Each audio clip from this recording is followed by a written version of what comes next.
Hi there, and welcome to the Janky-B-Cast. Say hi, guys. Hi, Hello. nerds.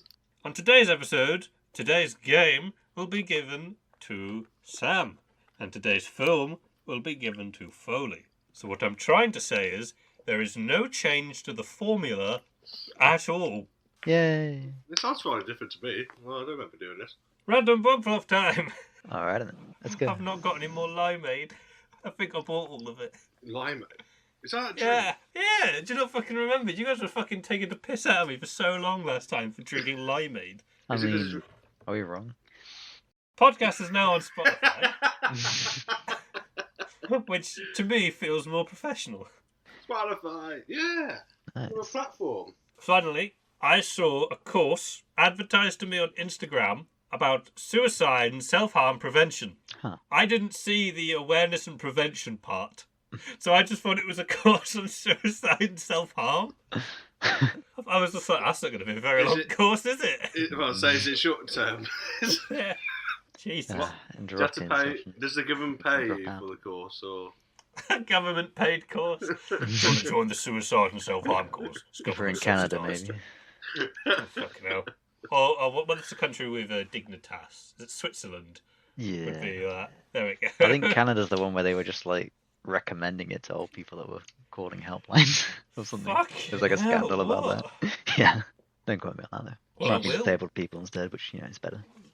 Yeah, that's better. Sure, definitely. Fuck you know. Yeah. Yeah. Case in Yeah. point, I'm a fucking idiot, which is always something to marvel at. Nice. Yeah, no change there. Yeah. Sam, Yeah. Oh. take it away. Are what's you that? saying that's your segue into me talking about Lego Marvel Superheroes 2, the game? Yes. What?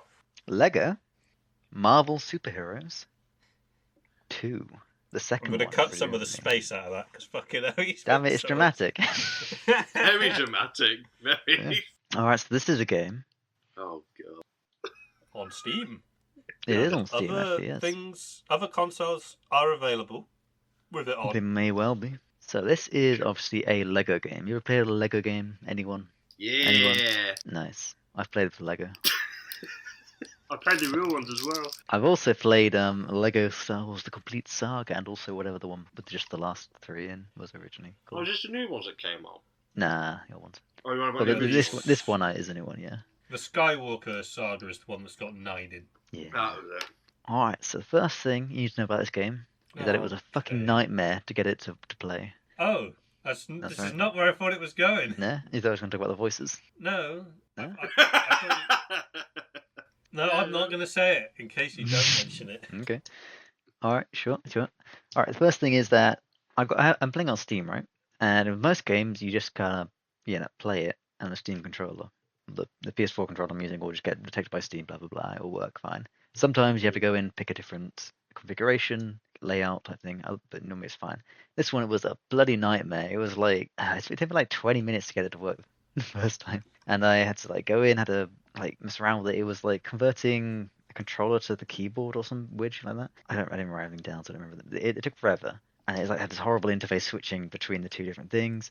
And the entire time I was trying to do this, right, there was in the background the first level, which is it's in the Guardians of the Galaxy ship, and it's just shaking the entire time. So I'd be dipping in and out of the game, trying to test things, see if they were fixed now. I got motion sick from that. And I've got motion sick 3 times ever playing games. 2 of those were in VR, and the other time was Jesus. playing Enslaved Odyssey to the West because of the motion blur in that, which is why I hate motion blur now. Oh, so it actually made you maybe sick. Yeah. then. Oh. It made me sick to Jesus. the extent that I was considering just refunding it. But then I realised I bought it, didn't buy it through Steam, so I couldn't. It wasn't that serious anyway. But yeah, after that bit, it's not so bad. Yeah, that was a really good start for it. I've been really Yeah, positively sounds- feeling towards it. What went to hook you in? Yeah. So yeah, you start off on the ship, and it's in the skies or space maybe above that planet. You know the one that Ronan attacked?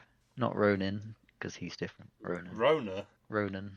You Yeah, he's I the know- guy I with know the the one. tattoos and the big stick with a hammer. Yeah, Ronan the Accuser. Yeah. Oh, that sounds yeah, about the right. blue. He's the guy that did a dance off. I think he might. An unwilling participant in a dance off. Yeah.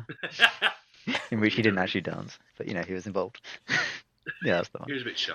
Yeah. Yeah. So it's that planet, and it's being attacked by Kang the Conqueror, Yes. who is someone.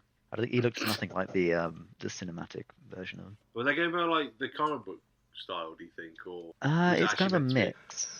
So some of the things are clearly like pretty clearly copying the MCU. Other things are going for more comic book style, and some of them are like weird mix where it's unusual. Like, a lot of the costumes are a lot more comic book, but then some of them are just directly lifted.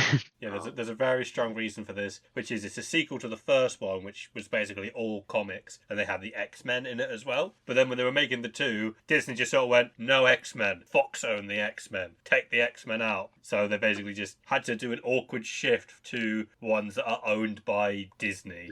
Rather than Fox, as they at the time owned the rights to it.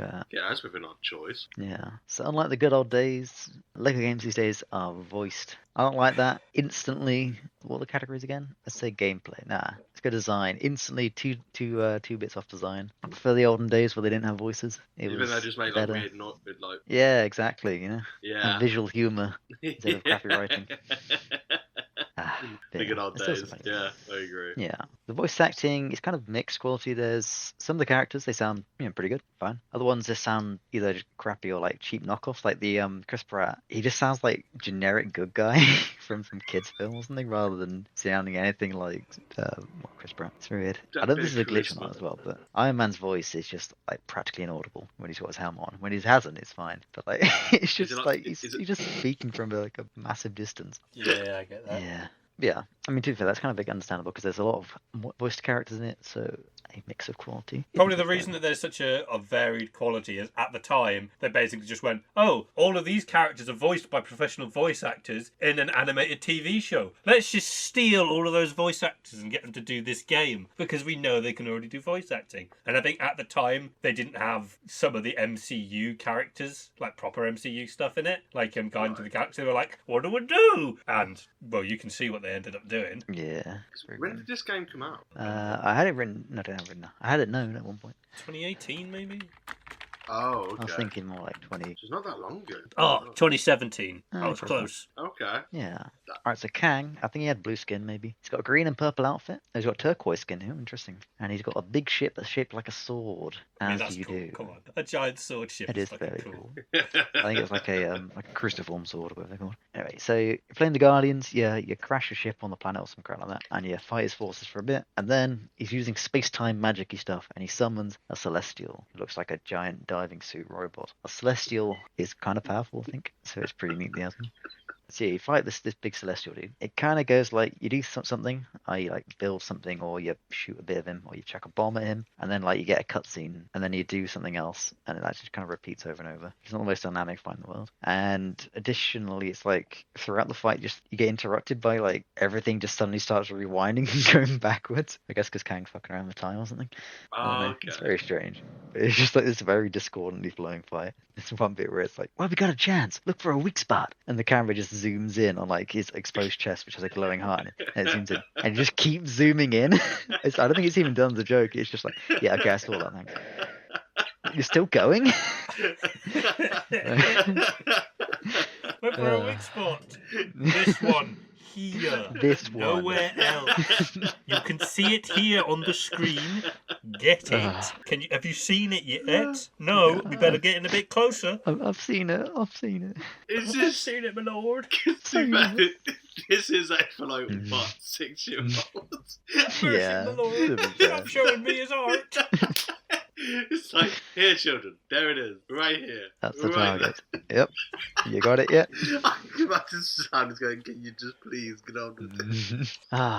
Yeah. Give so us the 2-hour anyway. cut of the heart zoom in. That's what we need. Can't wait for the director's cut. Yep. The director's But cut actually, turns slightly midway. Yeah, different angles. The turn. And then it zooms out again before zooming in even more. Just that little dolly heart zoom. transition. The dolly zoom. Is that the one where they have like the focus change as they're zooming in? So, Yeah, it's the the vertigo yeah. shot. I Like think. like in Jaws. The beach. Nice. whole... Alright, anyway, yeah, so you do that crappy boss fight and you defeat the Celestial, and then Kang, I guess he's fed up. I think he nukes the place effectively, but with like Back up magic. and nukes the place. Jesus. I'm bored now. Such a casual line. I think he's just got bored and didn't tell me once. Yeah, and then he warps off towards Earth, and the Guardians they hop in their ship and they fly off again. They did not prevent the nuclear thing, just actually just do it. Well, it was much in nuke, but yeah, they kind of run from the explosion. I think it's not the entire place; it's just like sections of it. Right. And I think it's actually just being ripped somewhere else, perhaps. But yeah, it's on Earth, right? The Avengers, they're celebrating. They've saved the world again. But there's a warning of increased supervillain activity, and that interrupts them. So the party gets cancelled. Tony Stark's alive, so obviously this is a different continuity to the MCU. Yes. There's a Lego Statue of Liberty that shows up in one bit, which is quite funny. He's just this massive, because it's not like made of Lego bricks or anything. It's just a normal Lego person, but scaled way up. I love it.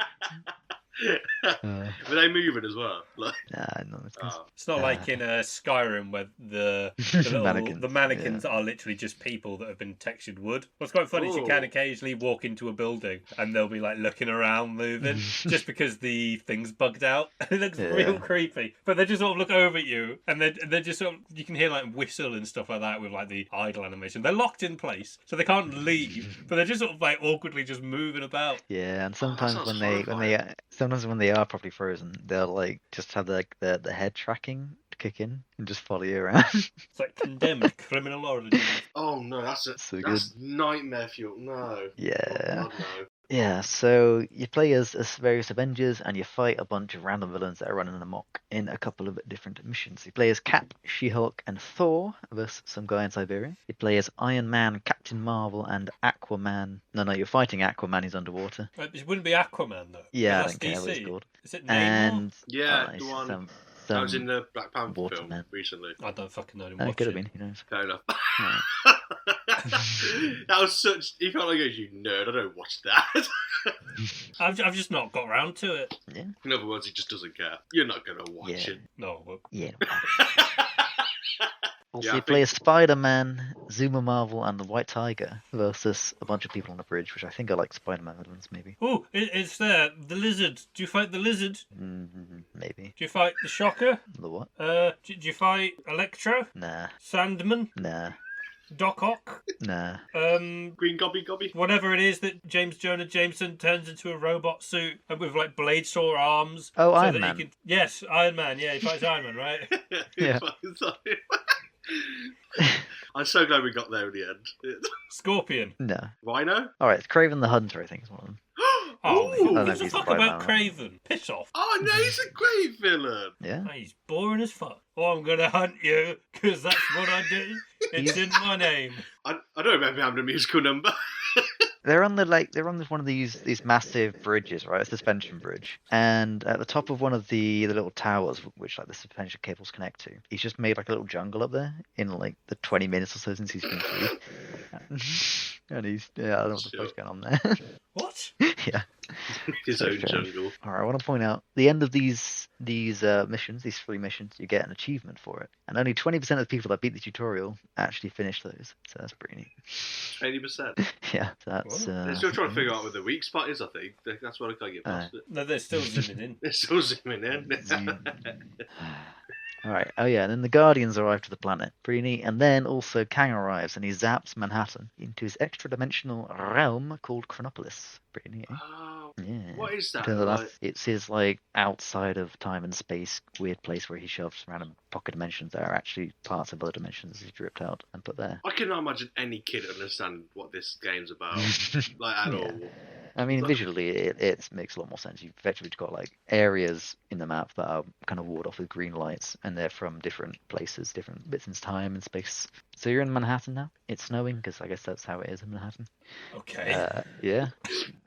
There's villains around that shouldn't be around. There's also portals that are occasionally appearing which lead between the different zones. I think the game's kind of open world from this point, but I ignored that and just followed the story. So yeah, as usual, there's mini kits you can collect. There's also Stanley is a collectible, and there's a bunch of other random crap you can probably do. I didn't do. Pretty neat, eh? Well, loading screens, yeah, that's pretty cool. You got J. Jonah Jameson giving news updates, and Nice. and that's like he's pretty sharing that sort of thing. Did you just Very rage the interesting. whole time? Yeah, pretty much.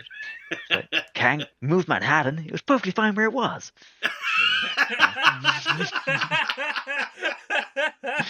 Oh, that's amazing. And let me guess, he plays Spider-Man from Manhattan Move. I don't think he Must actually have does. been that goddamn Spider-Man. Yeah, you kind of do some screwing around with Spider-Man for a bit, and then some knights gallop through a portal. So I guess you follow them, but you don't actually follow them. Instead, Captain America, Star-Lord, Gamora, and Groot follow them, and also Doctor Strange. I don't remember him being there though, but he is in the level, so I'm not sure how the fuck he got there. Anyway, Spidey, she calls them Zuba Bolts. My notes say, I assume this is a joke I made while writing my notes. I don't know who that's supposed to be. You follow Claw through a different portal. Claw? I don't know who Claw is. I think he's like the Green Goblin, but not. Yes. That's... For each of there's 3 missions before, and also these 2. You can pick the order you do them in. So I went with Team Cap first. You end up in a region from medieval England that's been obviously ripped out at some point. Yeah, probably in medieval time. And it's been placed in Acropolis. And the Black Knight meets you, and he asks you to help take down the evil bitch that took over his castle. Yeah. It's the Black Knight. I love the Black Knight. He says, "'Tis but a scratch." Indeed. But the thing is, though, the Black Knight, he was actually evil all along, and he's working with Enchantress, so you beat him up, and it turns out Black Knight was actually good, but this was like a fake Black Knight. Oh, wait, what? So, what? That was like So Black Knight, right? He's evil. So, yeah. But actually, Black Knight's not evil. It wasn't Black Knight. So he wasn't a Black Knight? It wasn't Black Knight. Where's the Black Knight? 'Twas a dupe. Ow. Curse you, Black Knight. Damn you, Black Knight. So I actually got stuck on this level for a while, trying to figure out how to get the fuck into this castle. There's a lot of like random. It's a Camelot. It's just a random small castle. It's got a for some reason it's got like the drawbridge, right? Just tilts when you walk on it and slips you off the side of it, which I'm not sure is a common feature in drawbridges. Yeah, it's got like that big grate that comes down, portcullis. Yeah, that's the one. And it's got some other crap around, and you can also fly up with certain characters, and there's a lot of things to interact with. I didn't walk over the one bit of the map which triggers a voice line, which then like says what the fuck you're supposed to do, which is interact with some random thing as Doctor Strange. So I was just like, I just like cleared out the map except for that bit, like going, what the hell am I supposed to do? Nothing's working. Walks over one tile. Maybe we should do this. Yeah. Oh, tell me that to start with, then, please, game. Yeah. Did it not zoom in to what you need to click on? Yeah, that would actually been helpful in this case. It wasn't glowing. Where's my yellow paint? But it's quite cool. What you actually do is you like rewind the time on a crate cage, and then it's fast forward it. Yeah, neat. If you could turn back time, then you'd be like Kang and Doctor Strange, I guess. Yeah. Using the eye of Agamotto. Just send Kang into the netherworld, into the Shadow Realm. Into the Shadow Realm. Kang, you've lost all of your life points. Into the Shadow Realm with you. I have hearts, he says. Actually, no, I'm like the other bosses in this game, which just magically freeze their health after you've done enough damage to them, so you can't skip all their phases. It's like, I've got 1 life point remaining, and with that life point, I will defeat you. I'm just going to burn you for 50. Anyway, you do that crap, you beat up Enchantress and the fake Black Knight, and there's a portal that leads somewhere, so you go through that. Meanwhile, Team Spider-Man and some other people emerge into Wakanda. Civilians are unkillable. It's bullshit. Black Panther shows up. Claw is stealing vibranium, and there's also some other villains helping him out. So you beat some of them up, and you follow them through another portal. Black Panther shows up, which I've said already, but he gets his ass kicked for some reason. He gets his ass kicked? Yeah, he does, temporarily. By cancer? Jesus fucking Christ. Sorry. Okay. Sorry. He was a lovely man, though. He was lovely on. Just cut that bit out. Fuck it out. We'll be right back. Okay, let's move on from that, I think. Jesus. Just repeat that last bit, Sam, then I won't say anything. Black Panther shows up. I said that already, but he gets his ass kicked. By cancer.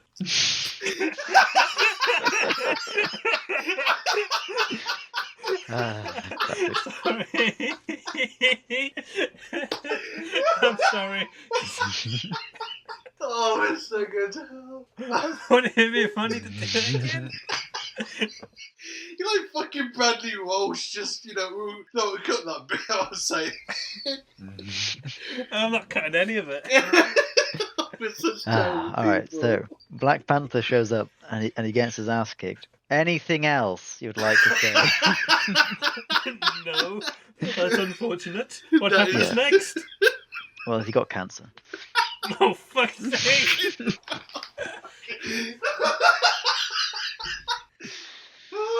Okay. Oh no! To bring us back to a slight semblance of normality, Mhm. I did find out, ignore everything I said about the cast before, that only goes for the first one. Apparently there was a voice actor strike when they were making number 2, so that's why none of the original voice actors from Lego Marvel Superheroes 1 are in 2. Gotcha. The only name that I recognised was Peter Serafinowicz. He played. Kang. Oh, cause, Okay. Yeah, his voice sounded fine. That's because it's Wait. fucking Peter Serafinowicz. wait, he doesn't play Kang in the film though, does he? Nah. No, Kang doesn't exist in the film anymore because he's been stricken from the Oh, record no. due to no controversy at all. Oh God! Yeah. Oh yeah. No. Yeah. Yeah, yeah, It's we'll happening move on. with superhero films, yeah. So you go through another portal, and both teams kind of emerge into a Hydra-controlled version of Manhattan, which is kind of neat. So they got this big old Hydra airship in the sky, and you got to scavenger hunt for vibranium, which is scattered around the city for some reason. Also, their apparently their like authentication thing to get inside the airship. It's I don't know. It's like an arcade machine. You got to pay vibranium to get inside. Pretty neat. Oh. Make sure you bring your vibranium pocket watch wherever you go. Yeah. Claw's got a They've South African scanned accent, it. by the way. He has a South African accent. South African accent. Yeah. God.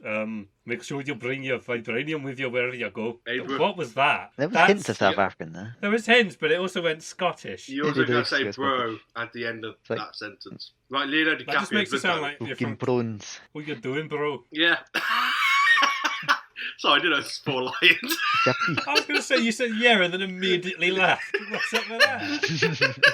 No, it was good. Uh, I think. No. So yeah, you beat up some Hydra villains and stuff, and also I think it was like Hydra Iron Man or something. It was Hydra someone. Anyway, there's If you take out Hydra Iron Man, 2 more of his suits take his place.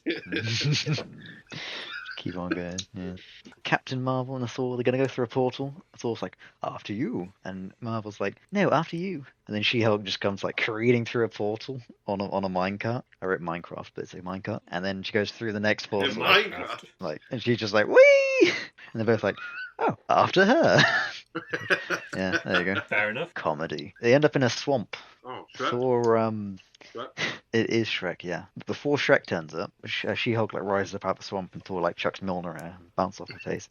He's like, oh, sorry, I thought you were a hideous swamp monster. And then he just keeps like digging himself deeper. And then Cthulhu emerges up from behind him and he's like, oh, thank the gods. Yeah, that was pretty good.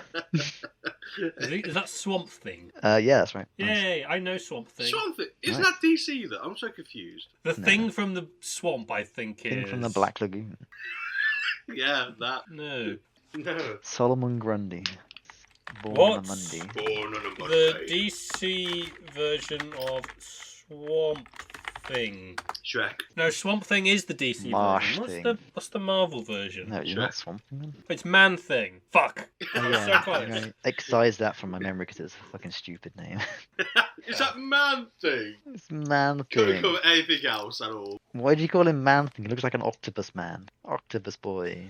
Octopus Octo boy vs Lava girl. Jesus.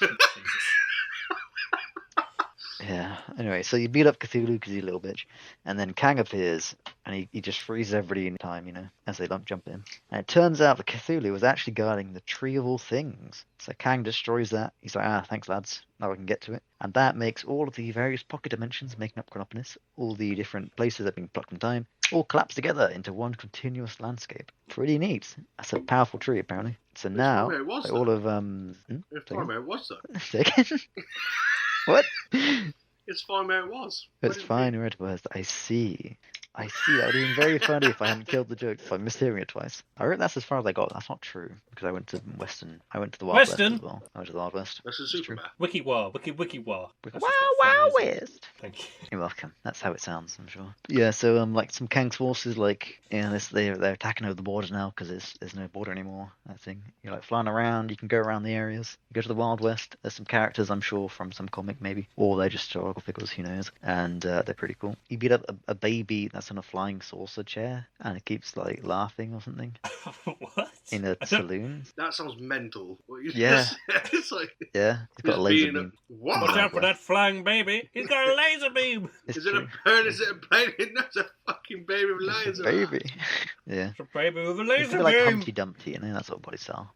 Oh, is it Round. fucking Modoc? That sounds familiar. Oh, this big square head with like the little It wasn't limbs. square, was he? Yeah, probably. I'm gonna search Modoc Marvel 2 and see if that comes up. Modoc the Destroyer. 2. The baby. the psycho baby. I mean, he is round in the game, but I think that's just a limitation of the brick. So yeah, I think it is Modoc. Yeah, that's the guy. A Yeah, that was baby flying around. I mean, Yeah. you're not wrong. He does look like that. Yeah. Yeah, that's as far as I got. I mean, if I'm honest, I'm amazed we managed to figure out who you're on about from that. Flying baby with a laser. Would it help if I said he looked extremely angry the entire time? But yeah, have you not seen his And to me, it body just shape? looks like he's constipated. Yeah. That's probably the same thing, isn't it? That's why his head's so big. He's holding it in for too long. He's in So- charge of AIM, I believe. Okay. I don't want to laugh. Right, that's like I can't remember what it stands for, but it's one of the ones that are like the AIDS big in Marvel there. baddies. Like Hydra is one of the big ones. AIM Yeah. is one of the big ones. It's quite a lame Shitting. name, though, isn't it? AIM. It sounds like Yeah. Target. So yeah, let's go to AIM. I mean, the fact that he's called Modoc and that his name is an acronym is also pretty dumb as well. Master of Death, of course. Please, Germans. Okay. Is he the Master of Death, of course? Let's see, what does it stand for? I love how he's like trying to be edgy. He goes, I'm not having a C. Oh I'm my having a God. K for that. Okay, so it's even worse apparently because the first one has 3 variances. The M no. at the beginning of Modoc either stands for, according to Wikipedia, either stands for mental, mobile, or mechanized. Oh, yeah, he was psychic or something. Mobile. Or meant. Sorry, it gets worse because the rest of it is so it's either mental, mobile, or mechanized. Right. Organism designed only for killing. Wow. Pretty lame. Oh, apparently there's a team called the Agents of Modoc, which is mercenary organisation dedicated only to killing. Wow. How lame is that? It's like, we'll use my name again, but we can't use your name because it doesn't make sense. Change the M to mercenary. Very good, sir. Very good, Modoc, sir. We like that, sir. And AIM stands for Advanced Idea Mechanics. That's such a backronym. What? Fucking hell. What was that even That sounds supposed like to a mean? tech support. Hey, cool Yeah. name. Needs a- Hi there, welcome. can Thank sort you out for your calling logistics. Advanced Idea Mechanics. How can we help you today? Ah, TV stopped working. Have you put the batteries out and then back in again? Oh, I'll try that. have you tried Fix gassing it the now, city? cheers. Have you Tried gassing poisoning the city? water supply?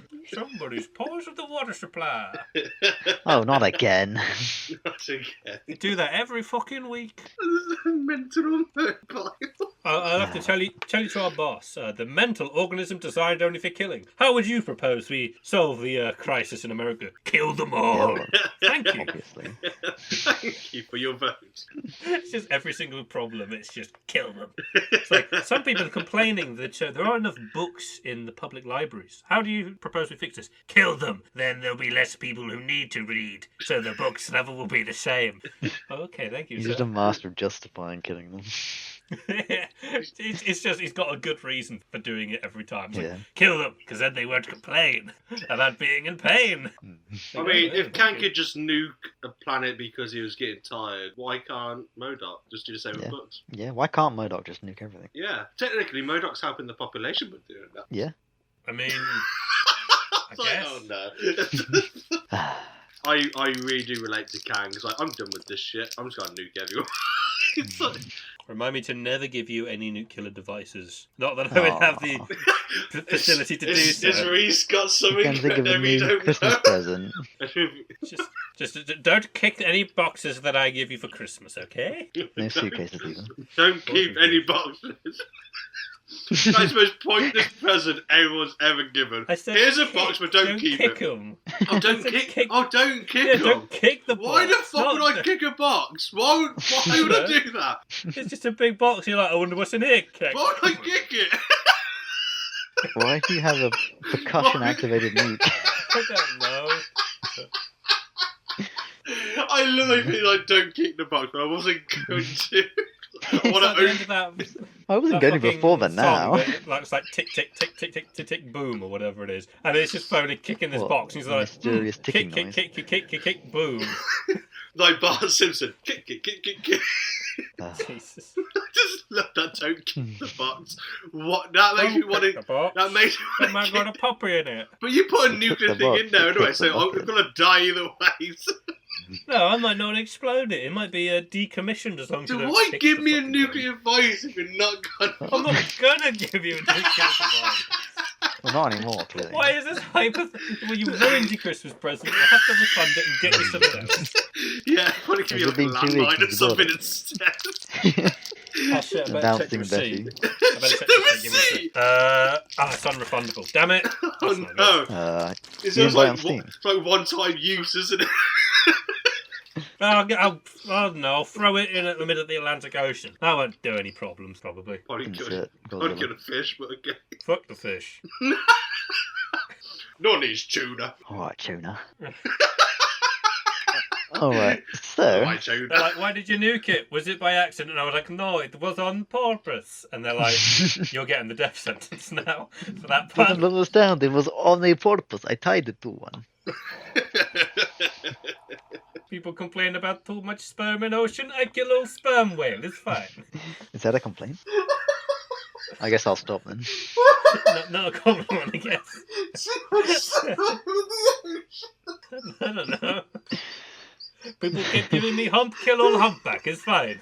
People could give me hump. What kind of stuff do you do when you go to the Can you please create a page just dedicated to that? There's too much sperm and humped in the ocean. Just some like the website looks like it's from like the early 2000s. Horrible colours and shit. I've got the way to We do need it. to- That's like, Well, they keep saying welcome. I'm like, nobody gives me welcome. All the sperm whales. So you can understand, I want welcome on the table. Jesus, that's such an old joke, Yeah. mate. You better not welcome on the table, you son of a bitch. Fucking hell. Alright. Okay. Next. Yes. I will now distill the game sections down into 6 bullet points. Ooh, 6. You get a Fancy. choice of 1 or 2 quests at a time, or 3. Oh, I thought you were saying we get a choice of 1 or 2 of the bullet points. What the Which fuck ones is do you that? want? All of them. Which ones do you want to Which hear bullet first? points do you want? Give us bullet point 3 first. Alright. Kill 1 or more crappy bosses, which are usually just a case of wail on them until they become invulnerable. And then you either do a gimmick or you just sit there and kill minions and wait until they're vulnerable again. And then You kill repeat. minions? That's right. Oh, but Like, no, how can I play this game? Yeah, exactly. That's the best part. It's the best part. Oh, you just all yellow bastards. Alright, which bullet point do you want next? Oh, right. 6. 6. Repeat with another completely I different didn't area. even realise how that sounded. Oh no. Wait, what? We'll move on. What, 6, Sam? 6. You repeat with a completely different area. 5. Obviously not difficult because you can't actually die in LEGO games. 1. In each quest. Oh, hang on, no, that's 2 actually. I think. Choice of 1 or 2 quests at a time, or 3. What's number 4? Kill 1 or more crappy bosses, which are usually just a case of wailing them until they become invulnerable. What's 3? Progress through a visually impressive level, solving various puzzles and engaging in combat along the way. What's 6? Repeat with another completely different area. What's 2? In each quest, Sounds it. Is that it? Is that Four. it? Each quest? kill What's 1 or what? more crappy bosses, which are usually just a case of wail on them until they become invulnerable, and then either do a gimmick or just kill minions or wait until they're vulnerable again, and then repeat. What's 1? Choice of 1 or 2 or 3 quests at a time. What's 4? Kill 1 or more crappy bosses, which are usually just a case of wail on them until they become invulnerable, and then either do a gimmick or just kill minions or wait until they're vulnerable again, and then repeat. What's 6? Repeat with another completely different area. What's 4? Kill 1 or more crappy bosses. I'm sorry, it's Usually really just wail kind them of until they time. become vulnerable, and you do a gimmick. Or just kill minions or wait until they're vulnerable again, and repeat. Kill 1 or more crappy bosses, usually just get one of them vulnerable, and then kill them again. Repeat. What's 4? Hang on, wait, I can fix this. I can fix this. Oh, God. Kill ellipses, repeat. I've amended my notes. What's free? Progress through a visually impressive level, involving various puzzles and engaging combat along the way. What's free? No, we're moving on. Yeah. Was that, oh, you fixed 4 to make it shorter? I'll repeat 3 then, you bastard. Someone stood to Eminem for a second. I mean, it's about superheroes. It wouldn't be too far off for him to rap about that. Oh. Eminem, sing us a song about Lego Marvel Superheroes 2.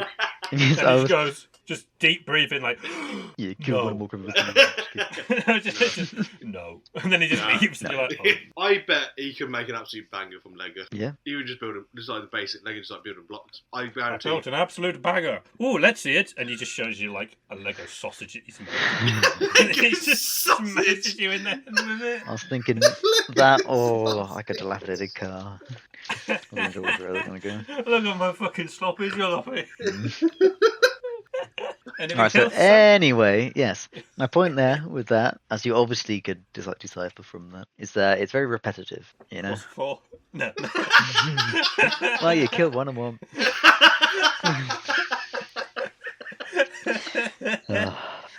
My general issue with the game is that there's kind of too much in various ways. So you complete an area, and then you just jump to a completely different area, and you do that over and over and over. You're 5 characters one moment, and then you're 5 completely different characters another moment. Unlike other games, all previous games I've played in Lego, which is like, you've got 3 characters kind of you pick from occasionally. And this is like barely any overlap a lot of the time. It's just, yeah, very good. A given character they've got melee attacks, they've got ranged attacks, which are on the same fucking button for some reason. So it just seems like kind of vaguely random which one you're going to do. I presume it's like vaguely contextual based on distance to enemies and stuff. For like half the time you're trying to shoot somebody that's like 3 meters when you just launch yourself across the map at them in like a slow kick. Oh, that sounds very frustrating. Yeah, it's not so great. Got a super attack or unique ability or a transformation by holding up 0 or O. I'm sure it's 0. Or B, I guess, if you're a Xboxian. Or L, if you're using the keyboard. It's probably not L, I have no idea. You've got a jump, you've got a double jump, or you have flight or something equivalent, which can be pretty cool. Rocket has rocket jumping as his thing, which is neat. In that he just fires his gun downwards. It's not a rocket, but he fires it down, and that's enough to do a double jump. You've got Spider-Man, he can fly using his webs. So it's just webs just going off screen. You can like, go up and down with it. And there's clearly nothing above you, but hey, it's just funny. You got a Lego Games have always done that for Yeah. So some of the best great. comic panels I've ever seen with Spider-Man, them looking at this destroyed thing while they're at the side of a mountain, like, damn, we really got out of that one. And he's like upside down, hanging on something, and you're like, fuck are you hanging on, man? Oh, where's the fucking thing going? They're all just there like, yes, we've finally gotten out of this scrape. And he's just like, yep. Just don't question it. Don't question it. We're just moving on. Just go with it. Yeah, but maybe he's got like a sail, you know? He's just got this massive web that's just hanging above him that is connected to. That would make more sense. Just webbed all over the world. He's hanging from a kite. And he pulls it in and it's just like... He's just speaking, he's just like, yeah, so do I, guys. He's drifting around. I've got 20 helium balloons hanging up there. Don't ask about it. Spider-Man, why is your voice so high? How else am I supposed to store it? Please don't ask me right now. I guess they're web balloons. That makes sense. So, is the old man from Up actually a retired Spider-Man? He is, yeah. Some of the flying characters, like Spider-Man, can just like jump out the air, you know, go back to landing and just fall down. Other ones just can't. You have to like actually land them first, which is just weird. Oh. You know. I'm wondering if it's like some sort of consideration as to who wouldn't have falling damage. Like Spider-Man kind of doesn't, but at the same time, just damage me if I fall long enough, you know. Yeah. Just damage. And sometimes you can hold triangle to do a transformation. Yep. Okay. Sometimes you can't. Like Transformation. Hulk, I think, is one of them. Hulk. I haven't seen Hulk in this one. It's just She-Hulk. What about Man? Yeah. Was Hulk not in number 2? Not yet, at least. He might just not be in it. Who knows? Yeah, I'm not fact checking that one. I can't be asked. Yeah, continue. Is Groot one of them? Yeah, I am Groot. And then I am Groot when he's small. So a lot of the characters have unique environmental interaction they can do. Like if you're Groot, you can grow shit. If you're Strange, you can make things rewind or fast forwards. If you're She-Hulk, you can headbutt things. Oh right, I see. I was just like, if you're a bit weird, you can do this. Like, what? Yes. Genuinely threw me off. I was just like, fucking great. Who the fuck counts as that? when you're in Wakanda, right? You had Yeah. a ward of She-Hulk, and then like 2 meters later, you have to switch to Miss Marvel to pull a wall down. And she doesn't like do anything like weird and stretchy to do it. She just like pulls the fucking wall down. It's like, why couldn't She-Hulk do that? I'm sure she could manage. It's very strange. Considering Captain Marvel's also meant to be like really strong as well. Miss right? Marvel, in this case. Miss Marvel. They're different, apparently. Yeah, Yeah. she's the stretchy one. And she'll she can do this cool thing though in the same level, which is where she goes really small and she runs around inside a little electronic maze to break it from within, which is pretty cool. She's like Ant-Man. Oh, Ant-Man's Ant-Man's in the it, game. but I didn't play as him. Are you playing as He's Wasp? Yeah, Wasp was cool. I like her outfit. Moving on. Yes.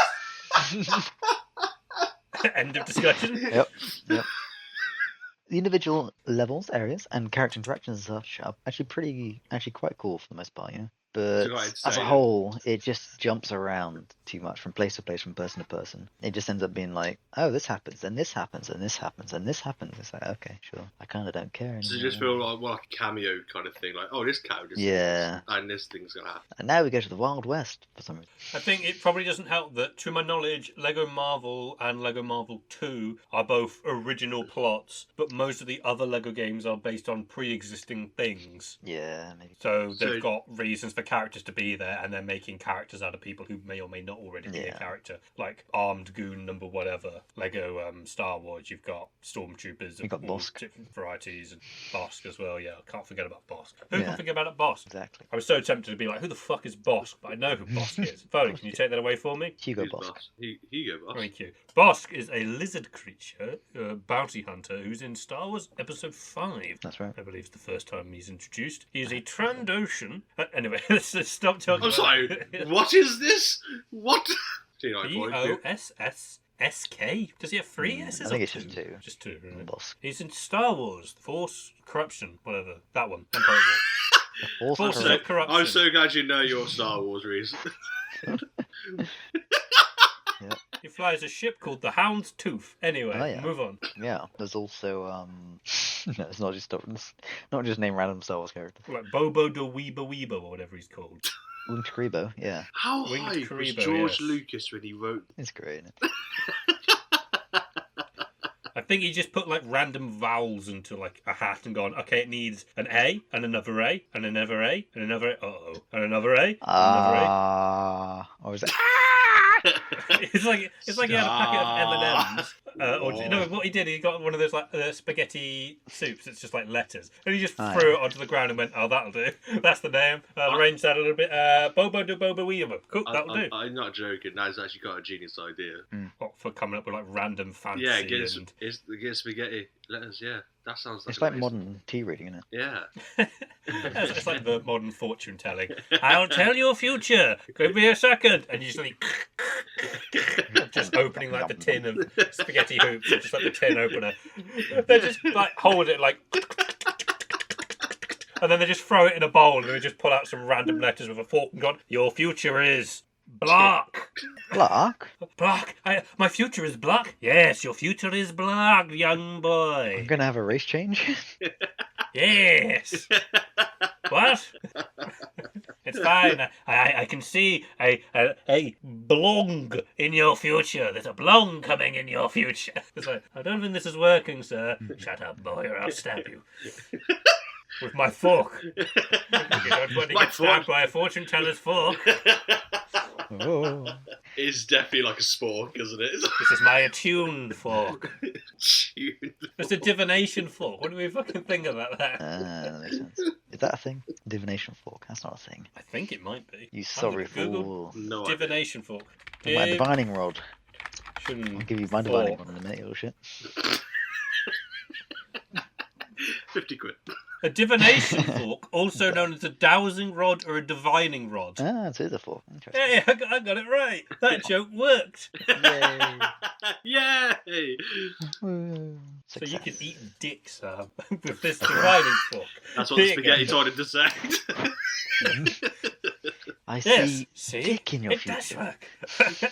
You have dick in your future. Saucy. Hey, you have to talk about my friend Richard, of course. Why, yes, I'll see him this evening. He's my roommate. What is he going to have? He's going to have cock. Oh, chicken for dinner. I love a good bit of chicken for dinner. It's like, He's a farmer. he's going to have dong for you. Dong for me? Oh, no, that's a B. He's going to have a bong for you. Ooh, I like Bing, to So pie. you're going to bing, eat a bong. chicken and smoke marijuana. This guy sounds very chill. I want to meet this bloke. The chillest not farmer right. to ever live. Oh, if he's a farmer, he would have to be like West Country, like, oh, how's it going, lad? I'm Richard. I've got a load of chicken and Yar. a fuck ton of marijuana. I'm sold. I'm for the morning to ya. Oh, That's definitely what he says after he takes a book. Good morning to ya. just like bright red eyes. Wearing sunglasses. Like, Did you "Good sleep morning well?" to you." Did you want some Man, cock I now? ain't on quite the come down. I mean, I'm hungover, officer. I ain't on a come down. I'm so hungry I can eat a horse. You stop. I'll Put get that my come shotgun. down. So, I'm so hungry I could eat a horse. Not your one, though, eh, Mitchell? Eh? You might want to check on your horse, though, because I did eat his leg. Check out that horse. Check that out. Oh, check out his horse. Just the one horse. Just the one. Oh, I couldn't manage 2 horses, just the one horse. I'll take that one, the big one. Fucking what am I on? Sam, back to the game. Yeah. Alright, in summary, it was alright. But I Yeah, prefer it to was play so right. Lego Star Wars, the complete saga. It did sound I had a complete. feeling that you would say that. I wanted to go for Yeah. a lesser known Lego game, I thought. Is there anything particularly memorable other than the zoom in on the heart? No. Would you recommend it? Nah. Oh, okay. I mean, if you like Lego games modern Lego games, I guess, then yeah, sure. Have your 6. I mean, I have actually Yeah. played this game. I think I completed it. Yeah. Would you I recommend completed it on the Switch years ago, Ah. so I couldn't remember shit. It's probably a good enough game for that sort of thing, where you don't have a It's big true. screen. Hmm. What are they supposed to be? We don't have access to like proper games, you know, like League of Legends.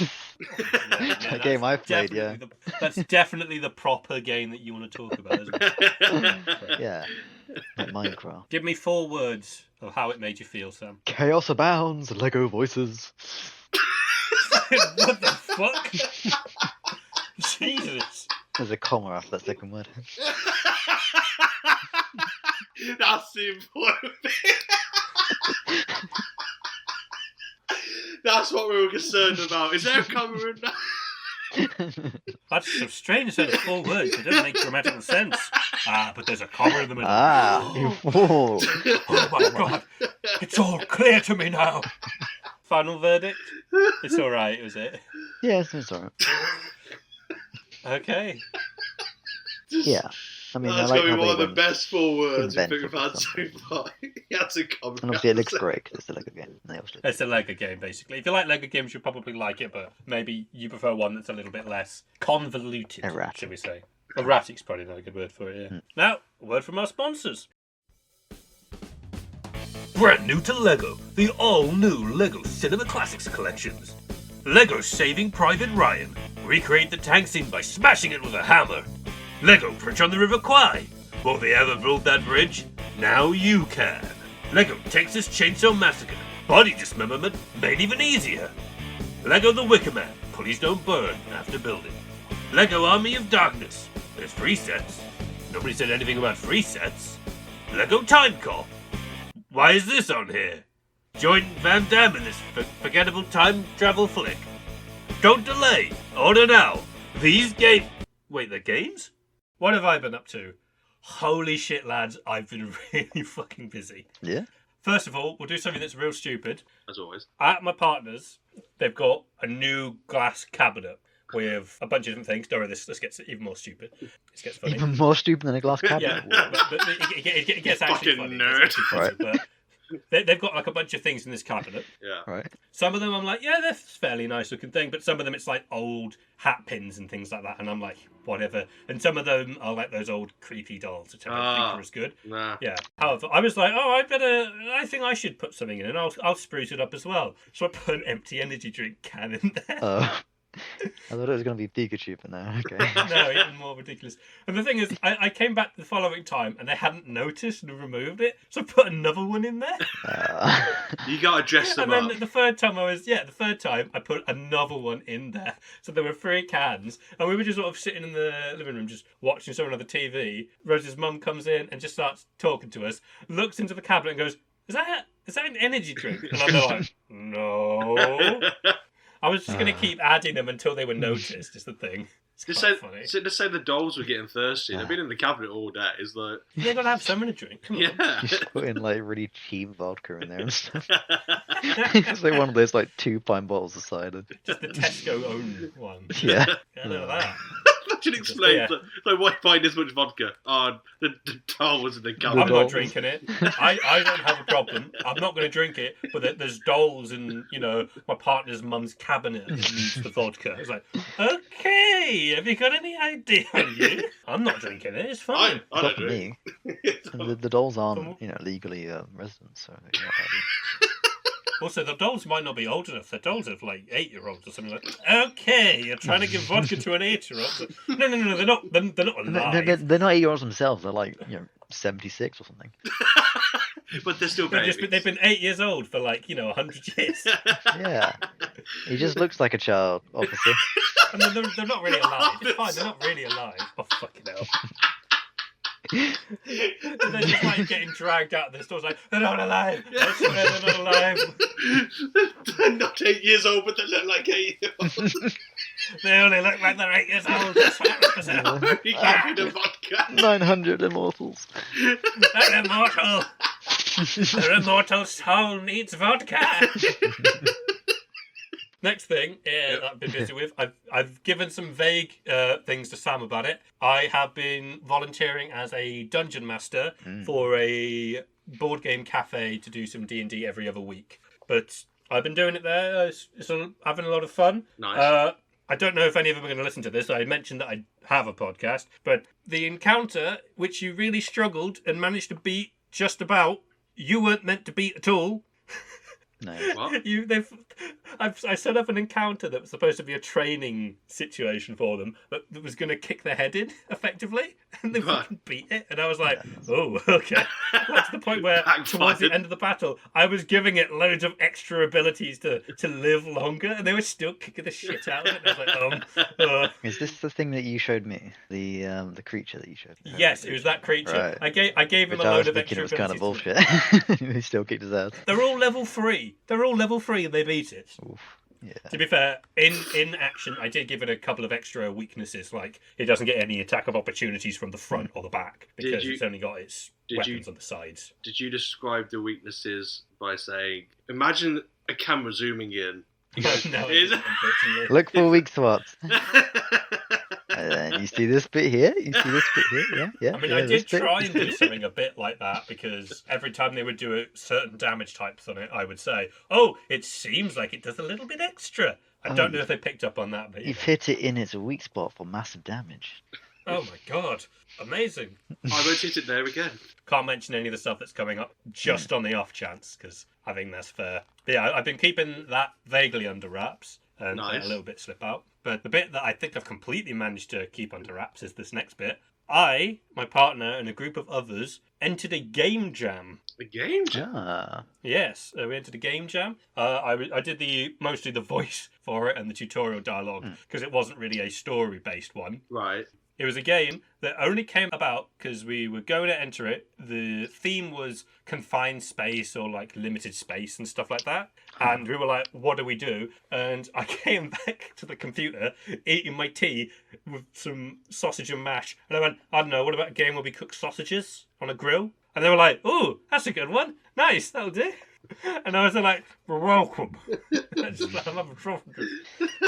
Right, now I'm just imagining it being like Tetris. You're trying to fit sausages. I mean, kind of, but it wasn't just sausages in there. There's also chicken wings and all this kind of stuff. And we got first place in the game jam. Nice. Overall. First place? Yes. Oh, that's Yeah. dope. Fair play. Yeah. Amusingly, this podcast recording was delayed 2 weeks. If we had done this 2 weeks ago, I Yeah. wouldn't have known that we got in first place. So overall, it's probably a good shout that it was Oh. delayed, because now I can say we did get first place. Very nice. We're doing another one now. We've entered another one. This one is about developing photos and seeing hidden monsters when you develop them a second time in some special fluid. It's about developing photos and spookums. Okay. So pretty much the entry requirements. To do what? Well, that's pretty much the entry requirements, right? No, what it is it's about seeing monsters that are hidden. I think the exact theme was only I can see the monsters, and it's got to okay, be set gotcha. at night. Our one is that we're developing photos. I'm having a lot of fun with it, just making up some dumb shit for it. Nice. No, it's good. And it has been really annoying keeping that under wraps. And what's quite funny is we thought that Foley might have found out about it just because on Insta, Oh, Rosie that's what it shared it. is. Oh, yeah, there we go. that makes sense now. In case anyone's interested, it's called High Stakes. It was a lot of fun to make. What I'll do is I'll probably link that in the description. We're enjoying it, and hopefully we end up doing some more. Some good stuff in there. That's the main thing. As long as you're enjoying it. Yeah. Yeah. Final thing we got to talk. I've got to talk about, I guess, before I spin the wheel, is Sam very nicely hosted a one shot using the Everyday Heroes system. It was a lot of fun. So what was Yeah. I'm this? playing Jack Blake, Jack Just Black. needlessly edgy lad. Great. I refuse to call you anything other than Jack Black. He did refuse. See, everyone doesn't realise how petty Sam can be when it comes to a name. No. In classic one-shot fashion, we haven't finished it. Yeah. Oh, I've got a Western one as well that I were doing with you, Foley. You We were haven't like finished it. just the boss fight left pretty much, but I Oh, made it a bit brilliant. longer in my. Brilliant. But in classic one-shot fashion, we didn't finish it, so Yeah. it's been extended to be a mini double shot, effectively, Mm. instead of a campaign. And the other thing is, we took far too long on the part Yeah, that there was we supposed to take no time at all. You took and like we took 30 minutes crossing a fucking street. Yeah, we took ages doing one thing, and then there was supposed to be a combat bit that we were supposed to do a lot with, and I just blew up a truck outside the building and then Oh, yeah, that was past pretty sick, everybody. actually, to be fair. Yeah, I mean, that's a great which is distraction. quite fun. Put Time oil to on it. spin the wheel. Oh, no. But yeah, Infamous is pretty sick. You should play it. I don't think we even mentioned that it was based on that. No, At it any point. Yeah. Okay. Ooh, interesting. Sam, Yeah, Foley, go on. Hello. if you had a mythological pet, what would it be? It's illogical. Ooh. So obviously it wouldn't be able to be something like a Pokemon or something. Genie. It would be like What, a Griffin or something. You'd want a genie as a pet. Yeah, because then it's like, it gives me wishes, you know. I don't know if it would. I think if you go by genie rules, you don't get to give like Yeah. 3 wishes or something. Well, that's enough. that's, guess. that's true. What do you wish for, Sam? I'd have to think about it a lot more, but I guess like first would be, yeah, long life and good health. Something That's like 2 wishes. that. Healthy long life then. You'll have a really long life, but you will live as a tortoise. Loophole. Just preface every wish with, in the manner that I intend and no other manner. Yeah. You have to be very specific of Just, each just wish. lawyer speak everything. I wish for a lawyer wish- to be by my side with the next 2 wishes. I wish that all subsequent wishes are interpreted exactly as I intended. That's your first wish. That's the first wish. Exactly, and then it's binding with the rest of them. Oh, that'd be so frustrating. The genie's like, you can't fucking not let me rabbit paw you. Come on. Rabbit paw? Monkey's paw. Oh yeah, one luck please. Give me that rabbit paw. Give me that rabbit paw. So easy persuaded. Yeah, actual pets though. Yeah, proper pet. Because there's a 3-headed dog, isn't there? I forgot the name. Cthulhu. Cerberus. No. Kerberos if you're a freak. Ooh. Not Cerberus Fluffy. makes sense. Fluffy from the first Harry fucking Potter. Yeah, That one. that's the other three-headed dog. Is there like a Greek thing, like 3-headed dogs? Cerberus, yeah, that's what Sam said. Cerberus. Oh, sorry. I just said Harry Potter. I'm like, Guards the underworld and is going to eat you. yeah, I love that. Jesus. It means it won't guard me. He's only protected against the underworld, but you know, it'd be quite cool to have. Phoenix who could be neat if it's non-hostile. Ooh, Is it made of fire the entire time, or is it just like burn into fire? I think it Maybe, burns, and I guess it depends on which one you're going by, really. Yeah. Are you going from I'm Harry gonna Potter? go with the. I mean, that one's got like healing tears, right? That'd be pretty neat. Oh yeah. That's true. Ooh. But you have to make it cry for that to happen. So. Just insult it. Hey, You're nothing without me. folks, I'm not gonna give the dolls their vodka if you don't cry. It's like every time you need healing, you just like put on like a really sad film and just have the bird cry while watching it. Put David Attenborough on. Right. Yeah, see you mates there? Dropping to you if you don't give me a Back on fucking Northern deal. Shores by Monobar.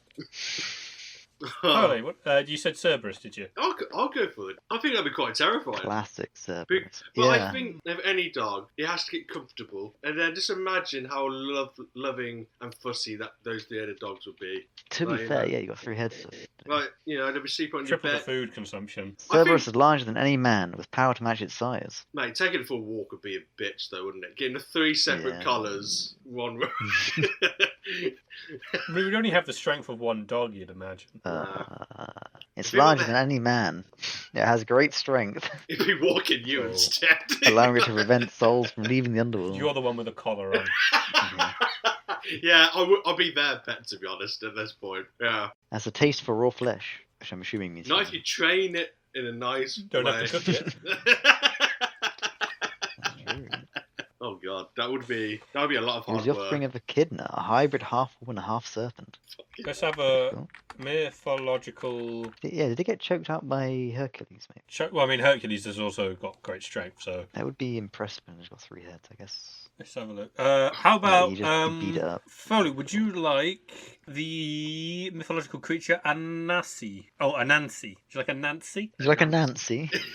Nah, Is it the Nancy. Nancy, are you? is it? I'm not the bird that I can't do healing tears. Like, why you saw it before? No, it's You know Nancy. Anansi. What is this? Would you say? Would you like it? Yes or no? Yeah, I would. Oh, good. That means you're going to get a spider as a pet. Oh, you Lovely. motherfucker! What type And of spider? Oh no! That's a trickster spider, so even Yeah. worse. Oh, so what's it do? A Oh trickster god! spider. What's So this what's one? it do? Oh god! That's It's a West African mythology. Fair enough. It's got PTSD to that Nancy. Dungeons and Dragons bloody campaign. But you went, just got completely. Oh no! I hate you so much. For some reason, bird people is one of them, and then it mentions, oh, the bird person Horace, and I'm like, yeah, I'd fucking have Horace as a pet. That's exactly how it would work, isn't it? Yeah. The first thing we said Boris, I went, that would explain so much. Oh, a Caladrius maybe. What does that look like? What's that? I thought you said Galadriel. Caladrius. Oh yeah, I want It's Galadriel a the pet. Snow white bird that lives in the king's house. It is said to be able to take king? sickness into itself and then fly away, dispersing the sickness and healing both itself and the sick person. Where does it disperse it to? I don't Onto know. other people. Fucking have it. Is this how COVID got started? Oh, Oh, no, dear, that was not bad. again. It's like, no, I told you to do it in the ocean with the sperm whales. Definitely wouldn't want a rock or a tengu, because, A rock. you know, No. ROC, rock. It's like a giant bird. Yeah, I think in giant. some versions of some stuff it is the one who is in charge of the genie or something like that, or the genie's I am master. the one who rocks. Ooh, a Strix. Oh no, that's a owl that eats Strix. human flesh. No, let's not do that one. Why are you looking Who? at bird ones? Oh, that was the bird section. I'm in the carnivorans now. For some That reason it's sounds called that. almost as bad. I mean, it's like bears, dogs, canines. Dogs and canines are the same things. Felines. Here's what I care a little bit more about. Oh, well, actually, dogs are a subset of canines. What the fuck is alien big cat? Alien. What? I love how specific that Is is. this from Alien mythology? big This cat. is what it says. It says phantom cats, also known as alien big cats (ABCs), are large felines which Why are they allegedly appear- abbreviated? I don't know. Allegedly appear in regions outside their indigenous range. What? Oh, so it's like an urban legend type thing, like the Beast Yeah. of Bodkin Moor. British Like big cats. classic big cat. Folklore. The Beast of Exmoor. The That's Exmoor not Beast. right at all. Where's the Bogman Moor? Beast of Bog- Is it Bodmin? I think I got it Bodkin. I love I how think it's a type complete- of arrowhead or something. these animals are completely downgraded now. Like they sound like I don't want them as a pet. It's really boring. I thought I thought there was a Japanese big cat called a nuke. Then no, it's an NUE. I was like, no, maybe not. I want a Maybe not nuke for a pet, please. Oh, we're bringing it back to that. Oh, fuck, yeah. Oh Yeah. no, drop bear! How about a drop bear? A drop yeah, bear? a drop bear. It's just Those a- aren't mythological, they're real. It says the drop bear is a hoax in contemporary Australian folklore, featuring a predatory carnivorous. Oh, maybe not. No. Uh, what that's what not- would be great I mean, Phoenix is kind of a good start if it's like Harry Potter style. Other than that, Yeah. maybe like a witch's cat familiar type thing, where it's just like Only if it's Salem, I think his name is, from Buffy. Sabrina. No, Sabrina the Teenage Sabrina. Witch. Fuck. Oh, Sabrina, God. yeah. Is that the the- little cat who's such a sarcastic asshole. It- Clearly the best oh. part of the show. That cat is so, I love him. He's great.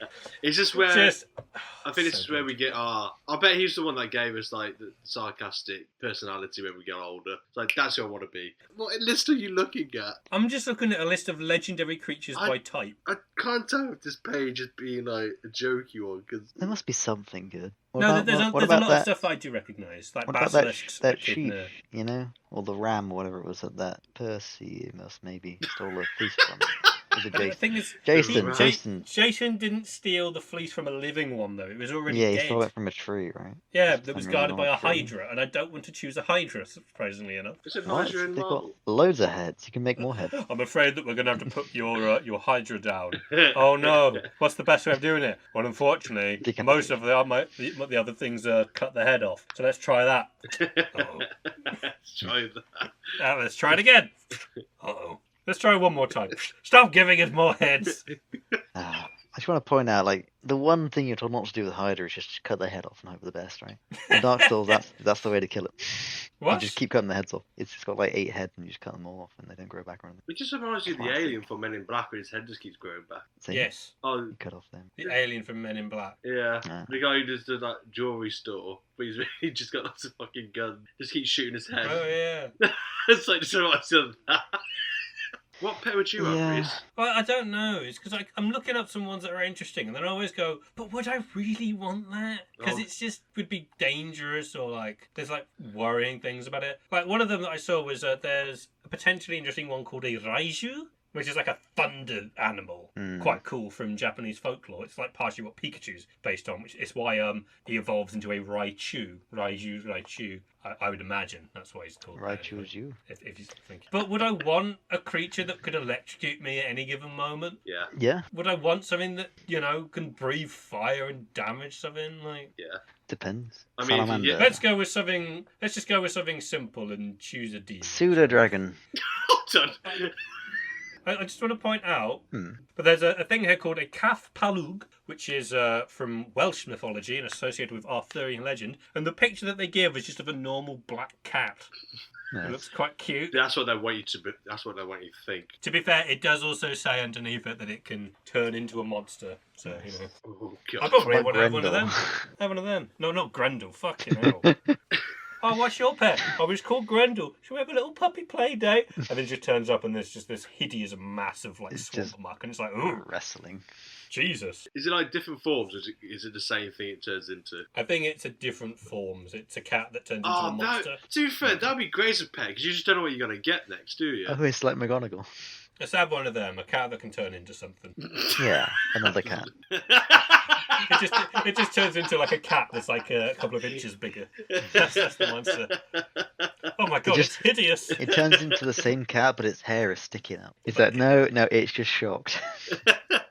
I've lost track. Foley's was Cerberus. Yeah. He's going to walk him. Yeah. Yours was I guess Phoenix? Phoenix?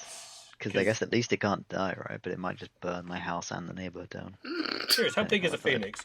How big is a phoenix bird? Probably like a house. Growing up to 12 meters in height and 20 meters in length. Yeah, I think that varies though. But I think yeah. you gotta move out. But hey, I just moved somewhere really cold, so I got free heating. And make the Oh, house but you out of stone. don't so want to because they rival the size of their biggest competitors, the frostbirds. The Oh, frostbirds. Yeah, potentially, logically speaking, if a phoenix exists, then their biggest competitor, the frostbirds, probably also exist. Mm. So you're having a phoenix and you're living in the Siberian wasteland There's no winning in fighting Well, I guess then frost Foley giant gets birds. the frostbird, right? And we get to duel. What is this? Like fucking Pokemon or something? You're literally just there like, go Articuno, go Moltres. I realised after I said what is this Pokemon that there are literally ice birds and fire birds as legendaries already. Oh, Mine's a Jormungandr. cat that turns into a Mormungandr. I want Is that the giant Jormungandr. snake that Yeah. eats the world. Jormungandr eats the world. I put in Mormon, it came up with Mormon Church. Well, it's J, Jormungandr. Or Oh, Jormungandr. Oh, yeah, it literally came up straight away. Yeah. So you're going to have the snake that eats the world and then eats That's right. itself. Yeah. Well, I'm glad to know that you're going to be the reason the apocalyptic events happen. Ragnarok. Ah! Yeah. Fucking hell. This And sounds like- I'd have that Path Kalug thing that turns from a cat into a monster. Because, Right. I mean, at least if it likes me, it won't attack me as a monster. I think it says that it transforms back and forth, It's depending on its mood swing. I guess. Yeah. I find cats are a little bit better with that, though, because if you annoy a cat and you leave that cat alone, that cat's just going to fuck off. But if you annoy a dog and that dog gets annoyed with you, that dog is going to show you it's annoyed at you. But Imagine a three-headed dog doing that to you. yeah, good luck with that. It just means that if one of the heads forgives you and the other two are like, no, I fucking hate you still. You've got to appease 3 dogs at once, not just the one. Because that would be really awkward, like, they were just trying to blank you. Like, they're just looking around, but it's like, they're all in the same body. Two It's of them like, are looking one way, one of them's looking the other yeah, way. it's like, I'm not fucking looking. It's just like, oh, this is awkward. It's like, right. God, any noise outside and then there's just a cacophony of barking. I think the This windows was will like me shatter. I think, like, no. How do you think they He sound? barks and just like it hurts your soul. Just so. They need to tell me a valid excuse why, like, if I ever went to work, I was really tired, my soul hurts a day. Sorry, my dog hurt my ate soul. my homework and part of my soul. When I go to work, my dog ate my The other one Yeah. ate my No, there breakfast. wasn't You're much that tired, you think you're still at school. Fucking hell. Last thing. Yeah. Week I decided to try Legacy of Kain's Soul Reaver. A Yeah, when's that remaster got from? announced. Oh, The huh. remaster? Yeah, literally, I was like, oh, I'll play this. And then I looked on Twitter after installing it, and I saw that a remaster had been announced. I was like, oh! I mean, the old one doesn't work, so I'll have to get that one. But the announcement time of that is pretty freaky. Take it away for me. I'm just waiting for you. Sorry. Okay. So the film Rhys got me to watch was a film called Freaky. They came out in Yeah. 2020. Freaky. Yeah. I'm glad that you said that, because I had no idea. Let's get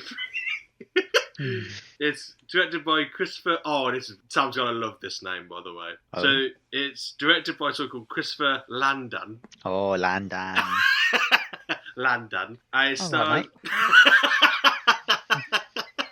It stars Vince Vaughn and Catherine Newton. I was expecting Sam to come out when he's British. You're right, Gav. You're right. All But right, chappy. Oh, well. the film is about Vince Vaughn's character, the Butcher, a serial killer. He's pretty much just all the cliche killers you've always seen, like Jason, Scream. Right. Like, he's very brutal.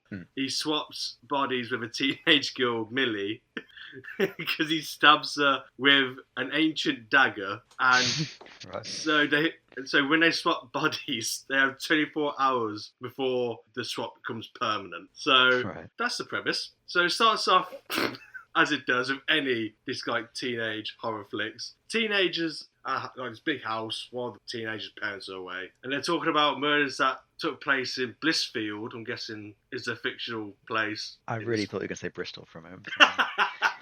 Murder in Bristol. And in Bristol, the Butcher.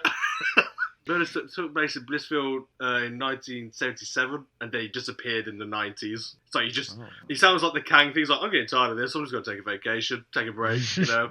It's like they just do teenage stuff, they're drinking, and then one of them tries flirting by purposely spilling a drink over this one girl. So there's 2 boys and 2 girls. And so, another thing you do is, you're like, oh, you spilled your drink, oh, after you have to get you undressed. For some reason in these films. So it's just a logic reason. I don't understand it. It's fine. It just means that the murder is a blessing in this circumstance. Oh, you'll have to take your t-shirt off. Stab.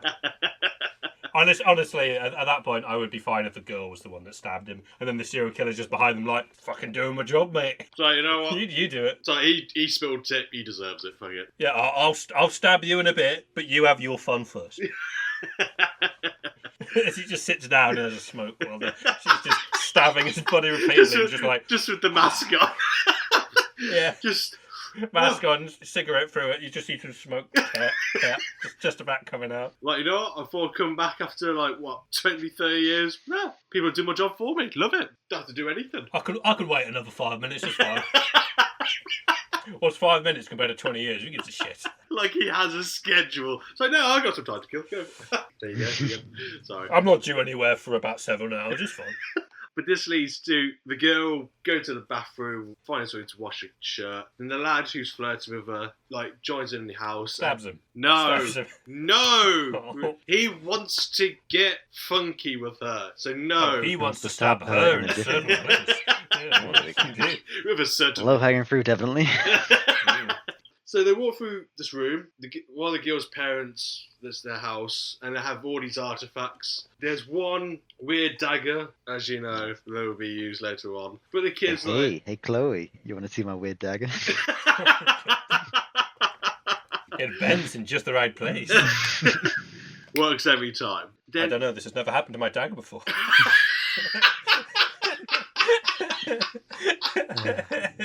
Hey, are you having some dagger problems?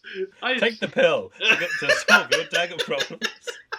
You'll be feeling sharper in no time. So the kid finds the wine cellar. He's like, you know what, I'll go and get drinks. And so he goes down there, and of course, it's what you expect from a really fancy house. And then... I thought you were going to say, and here's what you expect, he gets murdered straight away. But then he hears noises. So this is the thing that I kind of like about some horror films. It's just, nobody plays with your expectation. Because he does this thing where it's a one shot, it's a continuous shot, where I think he hears a noise, and then he crouches down, he's like shouting, then he pops up again, because obviously there's some space behind him. I'm like, oh, he's going to appear there. But then something happens again, and he goes to that shot, and nothing's there. I'm like, I know it's going to happen, but when is it going to happen? And obviously it does happen. The guy just appears behind him, grabs his head back, and rams a wine bottle. He hasn't broke it or anything, the butt of the wine bottle just shoves it down. That deep throats the wine bottle. You can see it in his throat. The butcher just punches. It was graphic, but I was like, I'm actually quite impressed with that. In a really mess, I was like, that's actually pretty dope. I like that kill. And then... Jesus. I don't approve, but it's very stylish. Then the girl that's washing her clothes, like her shirt, is like, she's in the bathroom, and then there's banging on the door. She's like, oh, I forgot the lad's name. He's like Terry. He's like, fuck off, Terry. Like, you've been a knob. And then the butcher just boots down the door, just grabs her, crams it, like, just literally smacks her head with the toilet seat, just completely crushes her. I'm like, Jesus fucking Christ. Wow. Making up for lost time, isn't he? I know, it's like, he's all that built up. I think that's why he went for, like, he's built up all the anger, but okay, I need to release this now. Wine bottle, toilet seat. Oh, and this one, I do find this one hilarious. So, the other two, they're getting freaky like a tennis court. So I think she finished, he didn't. He's a bit annoyed, as you know. So she's walking away, the lights turn on the tennis court, and then out of nowhere the butcher... The crowd is applauding. It's like, woo! Very good show, very good show. Very good show. The butcher comes up behind the lad, snaps a racket in half, and just shoves it into his head so it's like a racket. I was like, that's hilarious. But the girl, she runs away, screaming, of course, scared. She runs into the house. There's a thing that kind of annoys me. Like, he goes in chasing after her, and then he looks in the closet. He went, of course, they gotta be in there. Opens it, there's no one in there. It's like, oh, okay. And he just walks off. It's like, oh, just look around the other house, like the other part of the house. But she's hiding in, like, it's like a hidden room in, like, the wardrobe. You got, like, a secret door at the back. And then she just goes, like, why would you get out? Why would you just stay there? And then, like, she doesn't last very long. I think she goes to the front door, and her parents are coming back, which I kind of hate, by the way. I don't know what... This is what I hate about teenage things. It's like they're having drinks. They're not supposed to be having like this party people around. Then the parents are coming back. I'm like, if this killer didn't show up, what would actually happen? It's just He'll like... be killed in a different way. Yeah, it's like very old-fashioned. Did you take one of our really nice bottles of wine?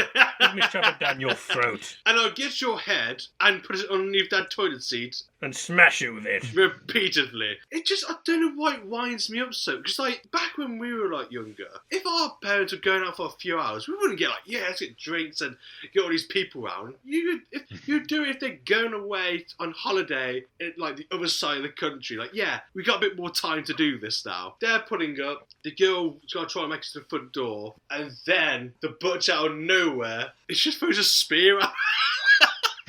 Just straight to the wall, like, That's really cool. I think it's from the artifacts room, like at the beginning. Yeah. And then that's when he discovers the dagger. He's like, oh, that's a cool looking dagger. Mine's a bit funny at the moment, so replace that. And then, voila, the parents come in through the front door, like, oh, my daughter's been impaled by a spear. It's been an interesting party. And not even in the funny way. That is the opening to this. So you kind of get the gist of how brutal and humorous it kind of is. I was just like listing films as, oh, this gives me this vibe. I need to stop writing down films. Like, it's obviously borrowing a lot. I was like, Scream, obviously the Friday the 13th, Mean Girls, and Freaky Friday. So it's just like all that kind of stuff. I was like, I need to stop writing because it knows exactly what it's doing. But then we get introduced to the protagonist, Millie. We get introduced to her and her family. She's at home. Her older sister's a police officer. So like they have that sibling rivalry. Like the older sister, like, well, I'm a police officer, I know best. I mean, it's like, shut the fuck, like, just leave me alone. And then the mum is caring, but she's definitely an alcoholic. Yeah, she has that issue, which is always fun. And it's hinted that, is it hinted or did you just outright say it, that her dad's passed away? So obviously there's been a bit, fragmentation in the family. And then as a teenage thing, the main thing that the protagonist doesn't want to do, especially a teenage girl, she doesn't want to go homecoming. That's the big dilemma she's having. She doesn't want to go to homecoming. What's homecoming again? So it's pretty much like prom. Prom, yeah. She doesn't want to go to prom. Oh, that was it. So, yeah, she doesn't want to go to homecoming. She feels sorry for her mum. Let me have a look. I'm looking it up. It says here, Peter Parker tries to stop Adrian the Vulture Toombs from selling weapons made with advanced Chitauri technology while trying to balance his life as an ordinary high school student. That's what it says. Wait, he's selling weapons while balancing his life as an ordinary high school student. That's pretty impressive. Yeah. I mean, fair play. If he's making a bit of money, he's got a secure job afterwards. Yeah, he's got experience in sales and procurement. Apparently it's an annual tradition where people, towns, high schools and colleges come together in September and October to welcome back former members of the community. And sell a welcome back sort of thing. People coming home. Okay. And sell... That sounds nice enough. I'll go with the Spider-Man one instead. I think it's more interesting. I think it's more better when teenagers are coming together to sell weapons. Yeah. Yes. It sounds very American thing. Yeah, guns in school. What could be more American? Everyone's got the exact same future career. But no, the reason why she doesn't want to go homecoming, because she feels sorry for her mum, and so she wants to go to watch Wicked with her mum. I mean, fair. Really? I should watch it at different times. I'd rather go, although I didn't go to my prom, I'd rather go prom and watch freaking Wicked. I mean, the film, it's not going to be the film, it's going to be the actual musical. Well, obviously. I don't have any opinion on it one way or the other, realistically. It's a fun, I've only listened to the soundtrack. It's kind of fun. It's not that wicked. So you got the whole family dilemma, and then she goes to school, and she's got two friends, one gay friend and one girl. They're both, I think, pretty fun characters. I normally hate these kind of characters. When they're first introduced, I was like, I don't. Oh, not this. It's like. Oh no, here's the stereotypes. Yeah, so they go, no, you should come in. You got, there's a guy called Brooker that she really fancies, and they say, does this phrase sound weird to you? It feels weird, a teenager saying it. Because, you like Brooker, you gotta come to homecoming and land the plane. What? Is that... I get what they're trying to say, but what? It's such a weird way of phrasing it. It's such a weird saying. Or, I would rather, seal the deal, or kind of, but, land the plane. I'm like... Land the plane. Park the car. Park the car. She's got to steer the boat. It's like any vehicle. It's like, that means, it's the deal. Yeah, lock up your bike. You want to sail your tugboat. What the fuck are you on about? You got to push the wheelchair. What? What? You got to push the wheelchair. Stable your horse. Stable your horse. You got to walk the dog. Come on. I do not believe... Pedal your go-kart. No, I think that's solo. Pedal your go-kart. Bash your dodgem. That kind of has a duality to it in this context. You got to bash the dodgem. Don't bash your dodgem too much, you'll become sore. Your dagger might become sore. Get a weird dagger. Fucking Oh, I wish they said that instead. He goes to stereotypical, so she's got that, like, she likes someone, her friend's like, yeah, you're gonna come. And then they go to school, they get into there, and then, of course, there's the bitches, the high school popular girls. So here we go, it's like the Mean Girls kind of stuff. And then, so I think she just like this weird thing, like, I forgot her name, I just called her high school bitch. I was like, yeah, that's what I'm going for her as. I think she kind of like represents, in a way, like people on social media, like jumping on to things. Like, she's very careless, but then when something tragic happens, like, oh my god, I'm so affected by this. So then she goes to her first class, which coincidentally has Booker in there, and so she turns up late. Cameron from First Viewers Day Off is the teacher. I swear he's just as, like, I swear he could be the same character. He's just so done with everyone, or mainly Millie. So you're late again. What the hell's going on? Like, come on. I can't be a teacher. I don't know. Cease being tardy. What? Cease being tardy. That's one way to phrase it. Yeah. okay. But he's very Enough of your tardiness. tardiness. Fed up of it. Get your head on the toilet seat. I'm gonna. No. So he's very brutal towards it though. Like, I think I kind of get her point. It's like, although she turned up late, I get it. Like, it is annoying. But I think they're having like presentations. It's like a woodwork classroom as well. So I was like, okay. But I think they're meant to make something and present it. And he's like, oh, Millie, let's have a look at your work then, shall we? She's like, well, my work's like till next week. I went, oh, wow, you know, like, can't always make things. It's like, if you've given her a day, then fucking stick to it, you fucking knobhead. It's like, you know, what's the point of changing it? Because she's late. So I could kind of get her point. He's just out to get her. And but I think then Brooker, her and Brooker have like a little conversation. It's like, I think he says something like, he goes, you know, I always keep my like alarm like 5 minutes a bit earlier than the actual time, or like 10 minutes. So it's like, then I'm never late. It's like, oh, like smart ass, like, because you're early. It's like, Jesus. But he seems like a lovely lad though. I don't know. He didn't seem like the jockey kind of type. So that was refreshing. And then, then everyone in the class receives messages, updates that the 4 teenagers from the beginning have been murdered. Nice. So that everyone's like going mental. Then, I go to school because, like, you know, like, as they normally do in these films, like, you know, be careful, you know, there's a curfew. And so everyone's a bit more wary. You can say there's a curse. I was like, there's a curse! Actually, not the same thing.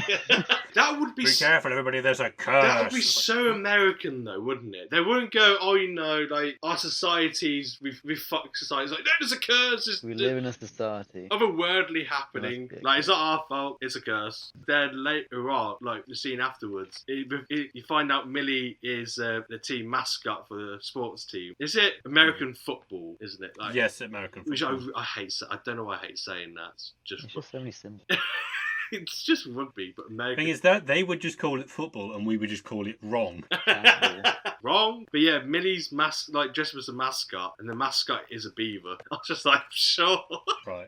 I mean, there's some weird mascots out there. True, that is very... Both American and non-American. Like, it could be an eagle, and the school could be... a raccoon. We got an eagle. It's like, yeah, you know what? That's pretty American to me. Yeah. That's my America. That's my America. Not this cursed America. I'm proud to be an American. Fuck yeah. Just shooting their shotguns. Just into the air. No one gives a fuck. Is that a kid? And then the serial killer comes in and they're like, oh my god, it's a serial killer, get him. Oh no, we've wasted all of our ammo. If that's what they do at these like school sports games, I would happily go. Just them shooting shotguns like, yeah, that's my son right there, yeah. Someone's child gets tackled. Don't worry, I got him. They kick the ball really high into the air and one of them just goes, 4, and just shoots it. Just like muscle memory. Your son's only got 4 shots left. I would happily go to these games. It'd be terrifying, absolutely, but that sounds amazing. Mascot. So she's just there doing a thing, a little dance in a beaver costume, and then she waits for her mom afterwards, but the mom has failed to pick her up because she's passed out on the couch drunk. Like, the alcoholic. So the alcoholic. Right. So yeah, definite problem there. And then so she's trying to call her mom, nothing. So she's just all alone at night. No one around, and her mum. I wonder what will happen. Can you guess what's going to happen? She has a happily ever after. Is she singing that song that Donkey sings? I'm all alone. There's no one here. Yeah, she did. She gotta have friends. And then the serial killer pops up. Stop singing. Perfect. The killer just turns like, no, I don't want to kill you like this. But yeah, the butcher just shows up. He's literally on the other side of the street, like, as you know, you expect from a cliche. Yeah. He just stands there. She's like, oh, you know, like, my sister's a cop. She'll fuck you up. He's just like, he's just there. It's like he's waiting. It's like, is there anything original's going to come up? Like, I've heard these kind of threats before. He just stares at her. Then he just starts slowly walking. She's like, yep, fuck this, I'm out. It's like, no.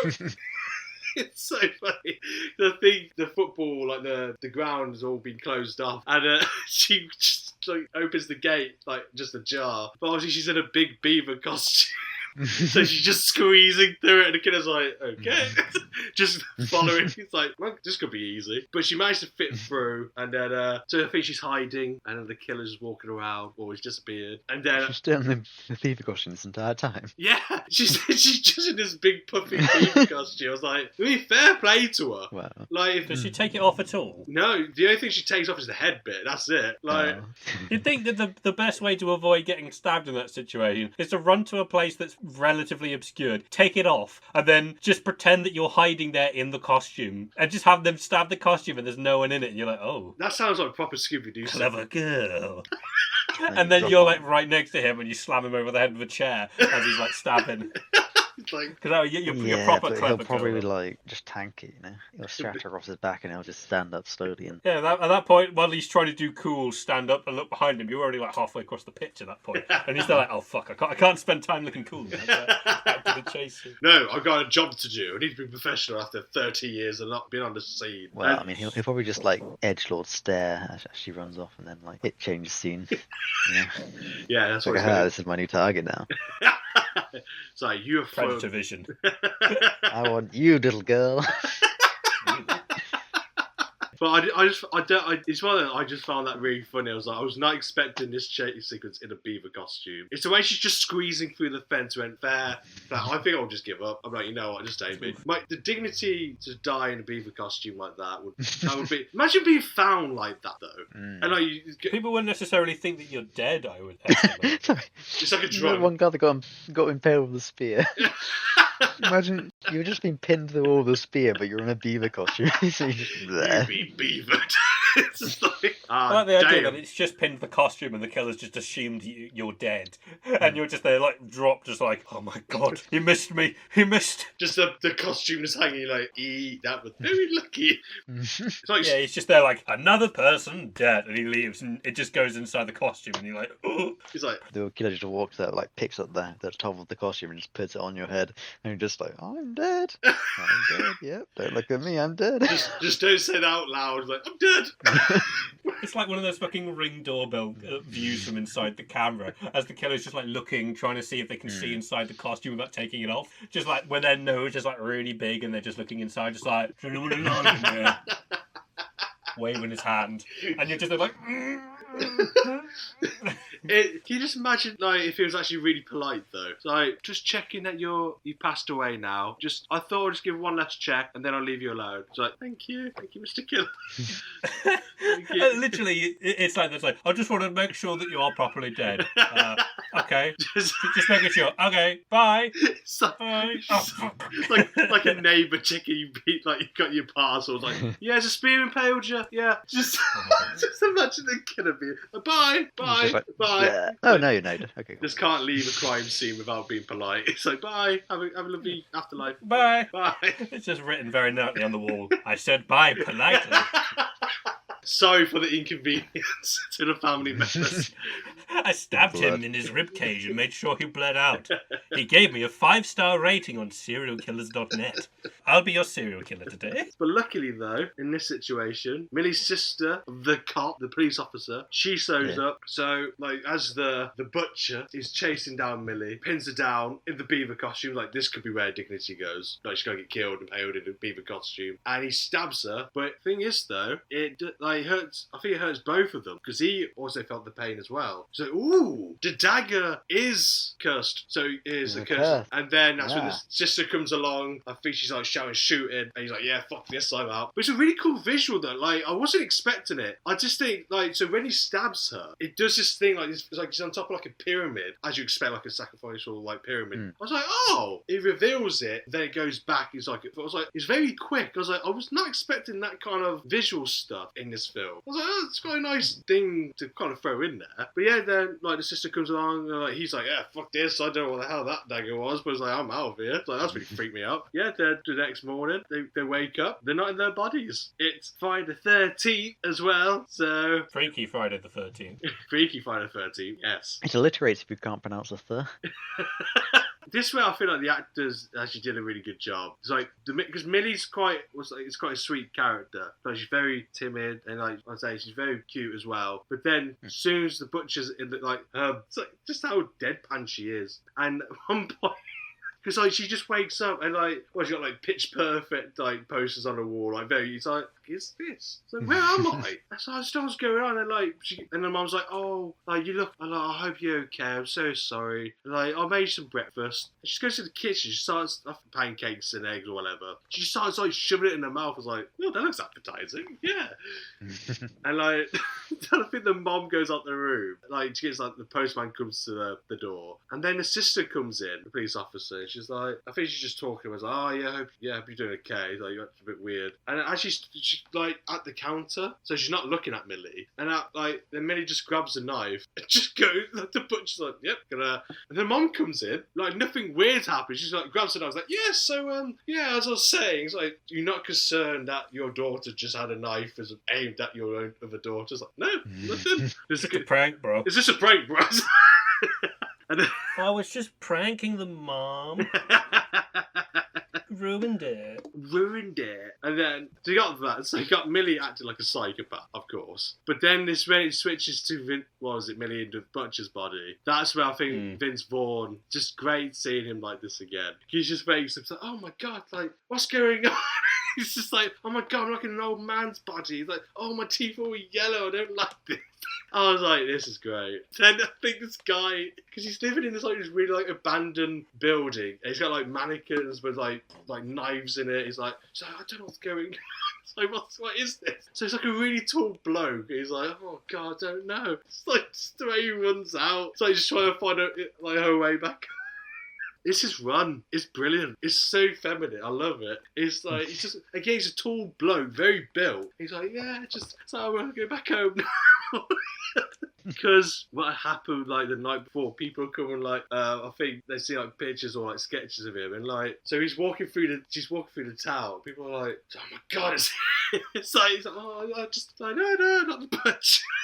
So he's just running, like, everyone's just freaking out. Like, he's just, like, jogging through the town. It's like, oh, God. It's like, no. So, Butcher / Millie. I think at this point, just refer to Millie as the Butcher, the Butcher is Millie, and vice versa. So whenever you say Millie, it'll be the Butcher, Vince Vaughn's body, and then whenever you're talking about the Butcher, just refer to him as that, and just. So Millie, if there's anything specific to it that needs to be reminded, just bring up like remember Butcher's body, Butcher's sort of thing. But yeah, so Millie, the psychopath. So she changed her look now. She's got like this red leather jacket. Ponytail style, just not giving a fuck attitude. So she just walks into school. Everyone's like, this is what I don't get with some films as well. I think I've heard other people say this. I was like, I kind of get it. She hasn't really changed. I get the style's changed. But it's like everyone seems to be fixated about it. It's like, oh, it's like no one really does that though, do they? Like you change, you put 11. So it's just a bit like I was like, of course, it's just a high school thing. It's like they'd only sort of like do that if you're new and no one has ever seen you before. Yeah. And even then, a lot of people wouldn't really give a shit unless you're like super, super, super hot. No, because I think we've all we've had experience in high school. So like when you know of someone and when they've changed their style, you're like, oh, they changed their style. So do I. Cool. Anyway. Yeah, it's just like just moving on. Like, oh damn! I'm so obsessed with her now because she's just got a ponytail and leather jacket. I was like, ever since someone said it, I'm like, it's a good point. It's like it just doesn't really make sense. I love I was really excited about this though. So, because obviously you got the attention of the high school bitches, and then you got the real dickhead teacher. It's like, what is going to happen then? So it was just really great the fact, well, because I think she turns up, she's next to her crush, Brooker again. I think she gets like a paper. I think he gets a paper cut. And he's like, oh damn, and then she just gets his finger and obviously just licks it. You're like, oh okay. It's one of he's probably thinking, well, that's hard. But the thing is though, That's hard. I think because the way they say it, he's such a lovely character. Even he's like, what the fuck is this bitch doing? And excuse me a minute, I need to go to the toilet for completely unrelated reasons. Just gets up, hunched over, and just walks out the room. Just be a few seconds. Like book over his trousers, just like, don't mind me. Don't follow me. I need to clean my dagger. Need a good polishing, yes. But yeah, he's like, what's gone into her then? And then the teacher makes her a mark, and she's like, shut the gun. No, I don't give a shit. And then, so she's in there, and then you got the butcher running around, she goes to school, oh, okay, I need, because he's like, oh, these clothes are so dirty, I stink, I need a shower. So he goes into the school, and then he just uses the girl showers. That's when the high school bitch comes in. It's like, oh, someone in here. I think he's just having a really good time in this shower. He's just nice and clean. She's like, oh my god, the butcher's here. And then she bumps into Millie then, and she's like, oh yeah, the butcher's here. We need to tell someone. Like, oh, okay. And then she goes, oh, hide in here. I don't know what kind of school this is, right? I'm guessing this must be the science department or something, because she just goes, yeah, go in here. And it's like, you think it's like a pod kind of thing, and she jams the door. But it's like, it freezes things very quickly. What? Yeah, it's like, goes, oh yeah, and then she turns up this, turns on the temperature in a way. And then I was like, what kind of school has this? Next to the girls' showers as well. You don't have a cryogenics lab in your school? Yeah. It's just like, what do they need that for? Freezing. Freezing high school bitches. So she's like, yep, you're fucked. And then Minnie disappears off. And then, the butcher comes out, the towel and the towel on the head. I'm like, yeah, loving this.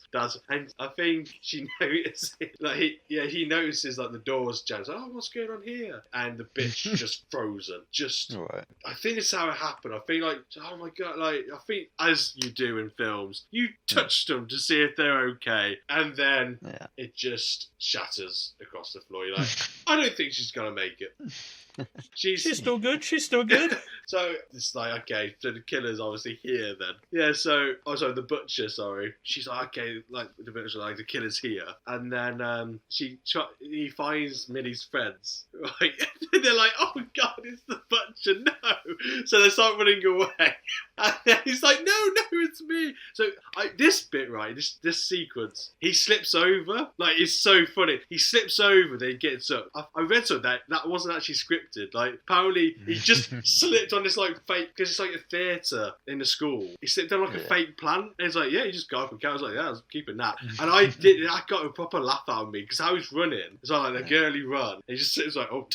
But I will admit, what's his Josh? Yeah, the gay friend. It's like, oh my god, it's like, you're a girl, I'm gay. It's like the worst mix ever. I'm gonna die. It's like okay, that's a very self-aware. I love it. It's like, but then what was it? They get into this kitchen and get in front of catering, and they start having a little battle with the butchers. They just throw. She's like, the butcher's like, look, I don't want to fight you. I don't want to hurt you. But then they say something ridiculous. Because they're like, okay, if you're really Millie, it's something about food. It's something like, oh, would you like Pringles and stuff? It's like, oh no, it's like, that's the gross. It's like, okay, it's Millie then. It's like, okay, that's really weird. There's still this weird, obviously, as you expect from a teenage kind of thing, the really specific ooh bits, and So they are, okay, they're convinced Millie is trapped in this 50-year-old man's body.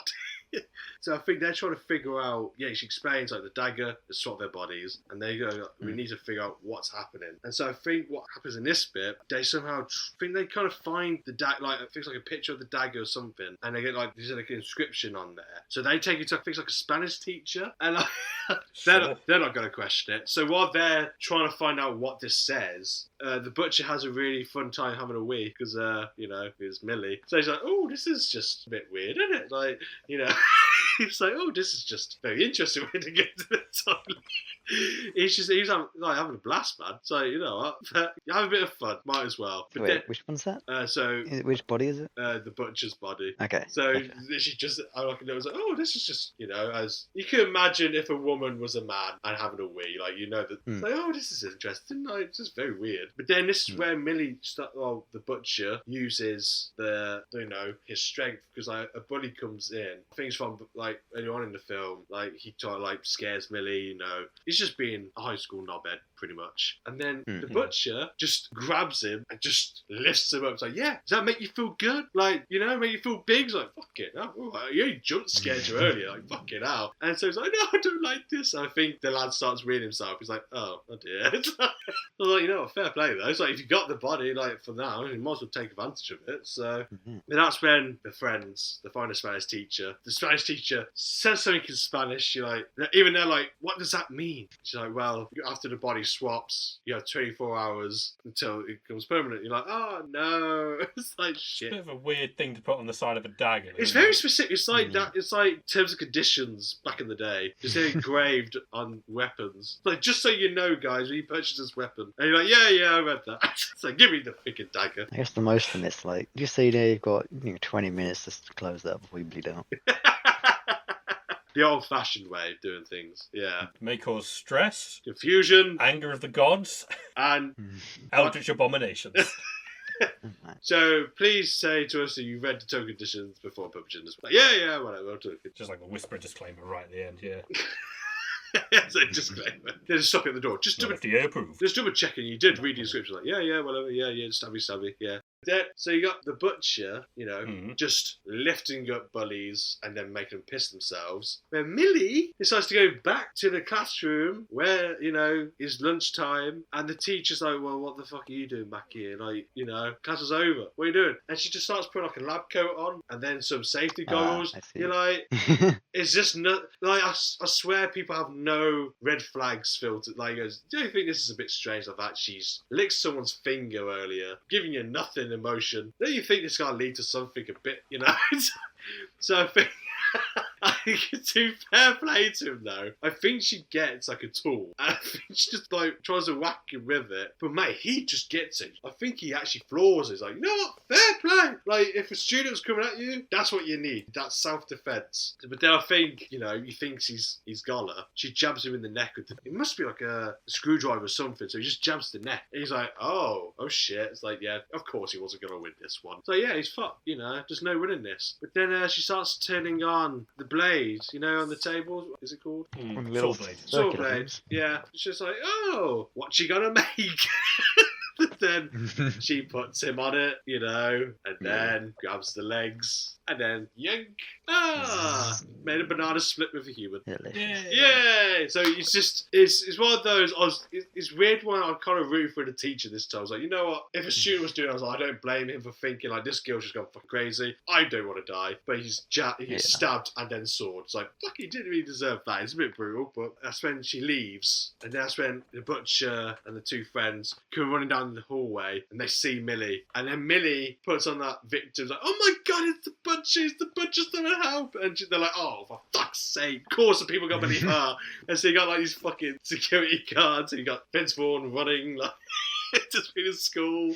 But then like obviously Millie stops acting like, oh, that was easy. Yeah, great. So they sprint out of the school and Joshua's got a car. I actually really like Joshua. He's so like, he's panicking. Like, I kind of like the fact he's very self-aware. It's like they're trying to start the car and they're like, it's like, oh, of course it does this now. Like, why is it doing it now? And then they manage to drive off. It's like, yeah, they go to a clothes store, but then like the butcher's like, I can't go here. Like, I can't go because like mom works there. Like, I can't go. So I'll be fine, like, you know, like going there. I think they put like a mask on it. It's like just something. It's like, yeah, it doesn't look weird at all. It doesn't look suspicious. But I think as they're trying to figure something out, they go, look, just go to the changing room. We'll be back for you. It's like, oh, okay.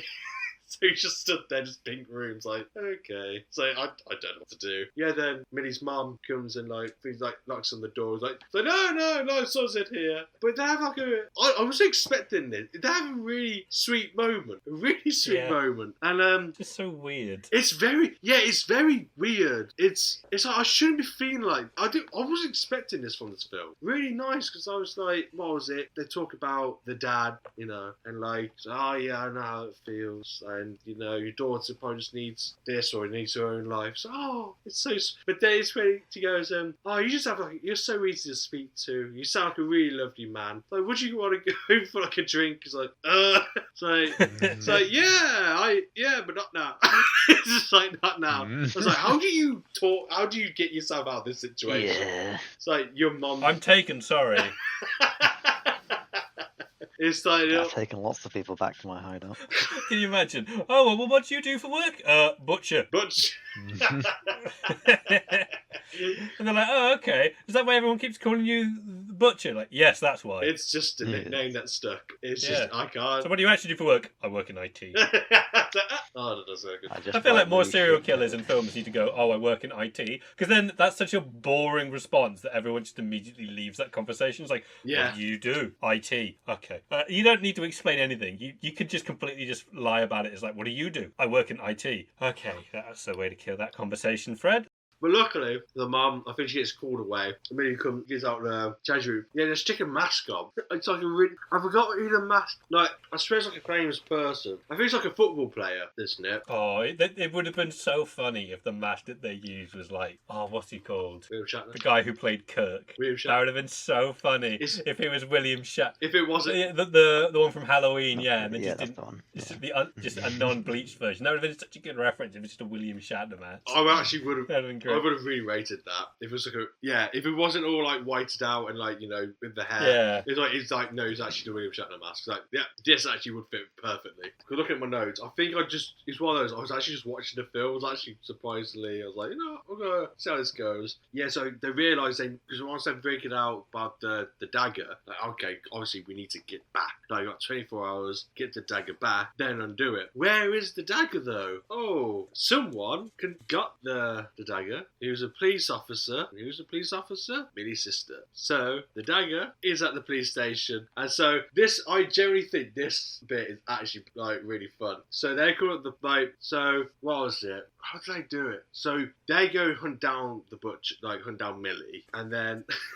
It's such a fucking weird scene. Because I think that this is where I was like, social media actually comes in useful in a film. So they go into car park, he's wearing that footballer's mask. It's like, doesn't look weird with kids at all, like teenagers. Just in the car park. And they're like, well, like, we don't know where Millie is, or I don't know where to find her. And then someone on Snapchat, it's like, oh yeah, we're here. And it shows Millie like, there she is, we're going there. Just like a weird, crazy golf kind of area. It's got... Is it like one of those underground, but like neon lighted? Yeah.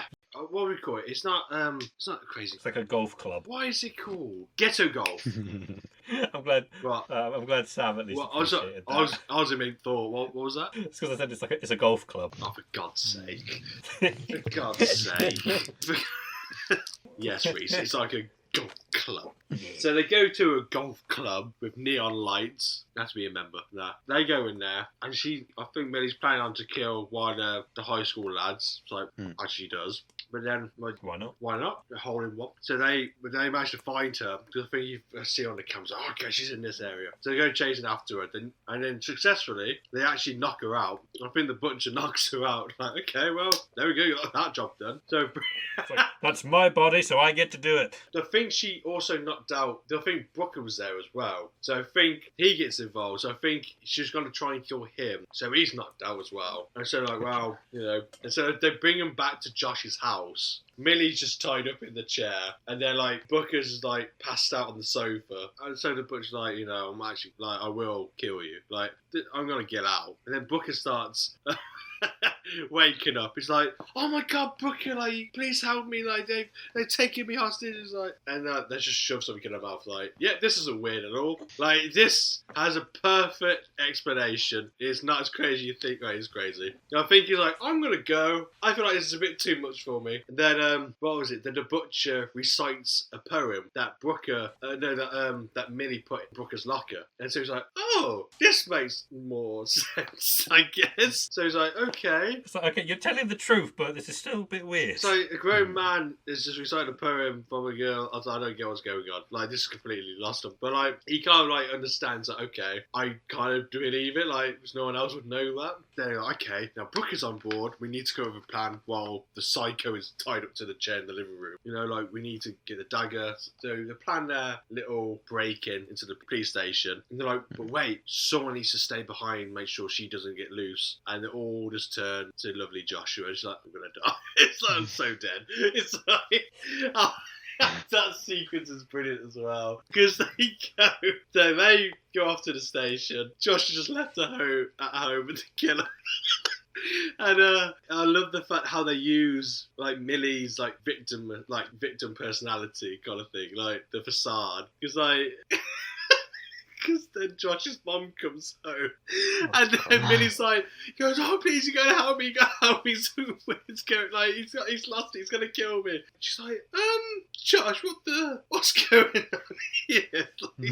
Like, what is happening? Like, why you? Like, I think we should untie. It's like, no, Mum, this is what we like to do. It's like, what? I went, yeah, it's a sex thing. It's like, okay.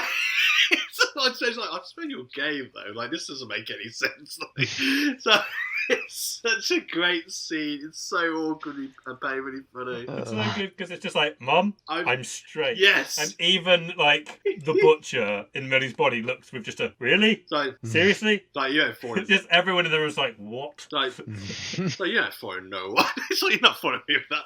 It's such a funny scene. It's just how Mum's like, I don't know what is going on. It's what I realise now, that how everyone, understandably, like, everyone gets sucked in. Like, I don't know what the fuck's going on with them. Like, what is wrong with these kids? What's going on? Like, seriously. This is the thing that really I did not expect at all in this film. So Millie's friend, like the girl, she goes into the station and tries to, how would you say it, in a way, like, sneak past like the sister, trying to distract her. Like, oh, I think something's going on out there. Like, I think you should check it out. So as the sister's checking the source out, the friend's like trying to edge close to the dagger and try to, like, you know, get out the thing. But as that's going on, you got the butcher and Brooker in the car. So Brooker's sitting at the front of the car. I loved it. I don't know why. It's just Vince Vaughn in the back. Because he's such a big, beefy dude. He's like Mr. Incredible in the back. He's just like, no space for him. And like, they're just talking, and they're having a conversation. Then Brooker's like, can I join you in the back? He's like, yeah, go for it. It's what I love what Vince Vaughn does though, because as Brooker's getting in the back, he's like, oh my god. It's like, it's happening. He's like freaking out, like, I'm guessing like a teenage girl would. They just resumes like calm as he gets to the back. It's like, so let's have a conversation. It's like, oh, so, you know, how's it like to being like this? It's like, oh, you know, it's a bit weird, but it'd be nice to switch back and all that. And then Brooker just goes, is it kind of weird that I want to kiss you still? I was like, no. And she's like, oh. Like, yeah, like, I know. It's like, God, I want to kiss you. Like, and like, the butcher's like, yeah, I can do if you want to. Like, they actually kiss. I'm like, this is just, I was like, I get the fact Brooker is an innocent character. He doesn't care about, you know, the sexual stuff. He's like, he loves Millie for who she is. But there's a limit when she's stuck in a 50-year-old man's body who hasn't washed or brushed his teeth for like God how many years. Like, it's just a limit you just don't go past. And like, fair play to him. But it's like, so they start kissing. Oh yeah, maybe we should wait till you turn back. Like, yeah, and like the butcher's like, yeah, especially when my hands are bigger than yours. So it's like, how did they get through the scene? It's just, I was not expecting this. Again, I respect them though, because they're you know what, they're like, what are the limitations of this kind of genre? It's like, yeah, fuck it, let's just make it weird as hell. Oh, he just kisses. Oh, that really stuck with me, that did. That really stuck with me. It's great. It's great. Just absolutely insane. So then it goes back. The friend and the sister, and then like the sister kind of clocks on, like, what the fuck are you doing? Like, what are you trying to do then with the dagger? Like, it's like, oh no, nothing. It's just I've got it for some reason. It's like, no, there's something weird going on here. Then like the butcher comes in and then uses her strength. Well, uses his strength. They managed to get the sister into the jail cell, and she's like, the butcher's like, I'm so sorry, explain later, I will explain, it doesn't make any sense at the moment. So what the fuck is going on? Then, of course, Joshua, Millie escapes, and like... Can you imagine how weird it would be just to use like the sister's actual name? Like, I'll explain this to you, I'll explain everything to you this later, and it just says the sister's actual name, and the sister's like, what? How the fuck do you... And then they just leave, like, what's it so later? And they just leave. Just in a cell, it's like, I don't know what I'm more confused about. Like, how do I get put in a cell with a butcher? Why did he not kill me? And why does he know my name?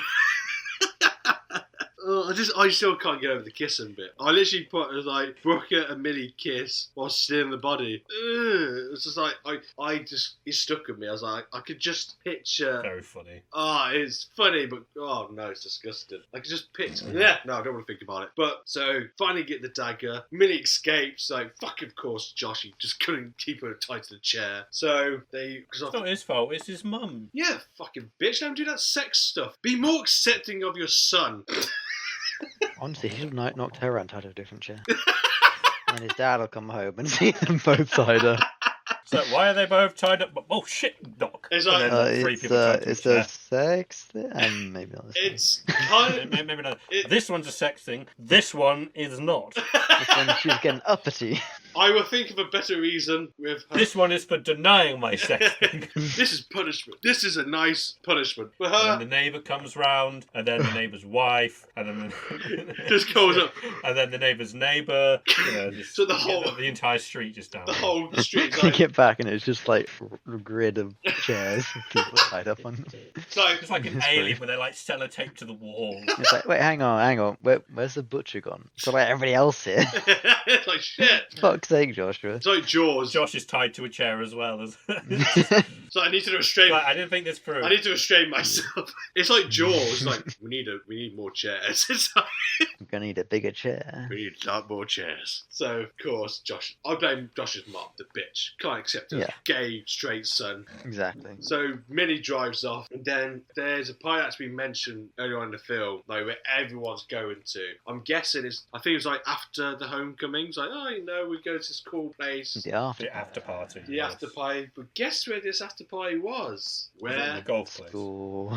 No, it's where the butcher lives. So they found the abandoned place. Of course you do. That's it. Lots of teenagers, lots of drinks. What could possibly go? Quite a lot, unfortunately, as I found out. Is Joshua alive still? Yeah, but I think he just gets knocked out. Yeah, I think it's not out there. I think he goes running to the station like, you were, that's what happened. Like, the Millie got loose. It's like, oh, fantastic news. As soon as we get the fucking knife, she fucks off. But yeah, so they're like, okay, we need to go to this party then, because I'm guessing that's where she's going. Millie goes there, and then like, you got more high school dickheads. So like, oh yeah, it's a Millie. Like, people say, oh, the new you. It's like, do you want to go in the back or like in this other room? Say, so okay then, yeah, sure. Yeah. Is that, they get there and then they see them ready to, see her ready to stab, and they're like, wait, let them cook.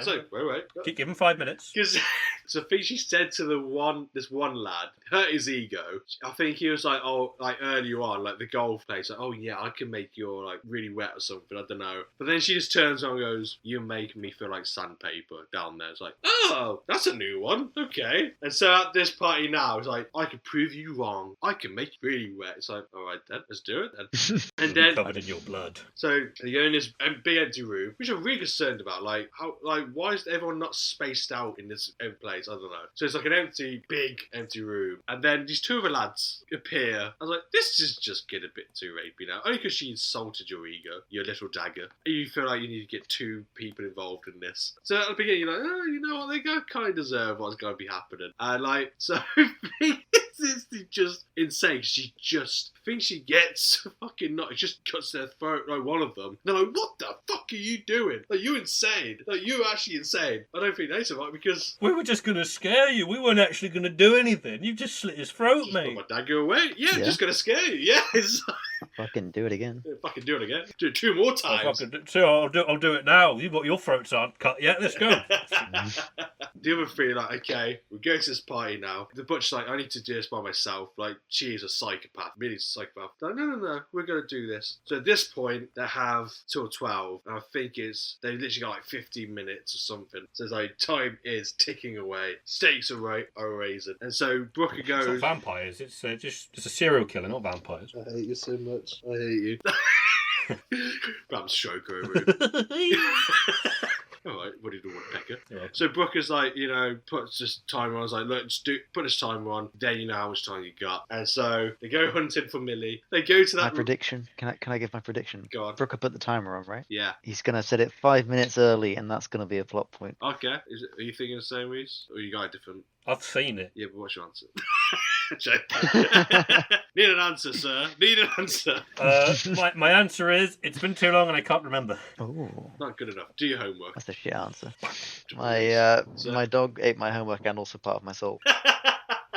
What's your excuse, Rhys? My excuse is that my cat vomited and then turned into a monster, and so I had to deal with that for a bit.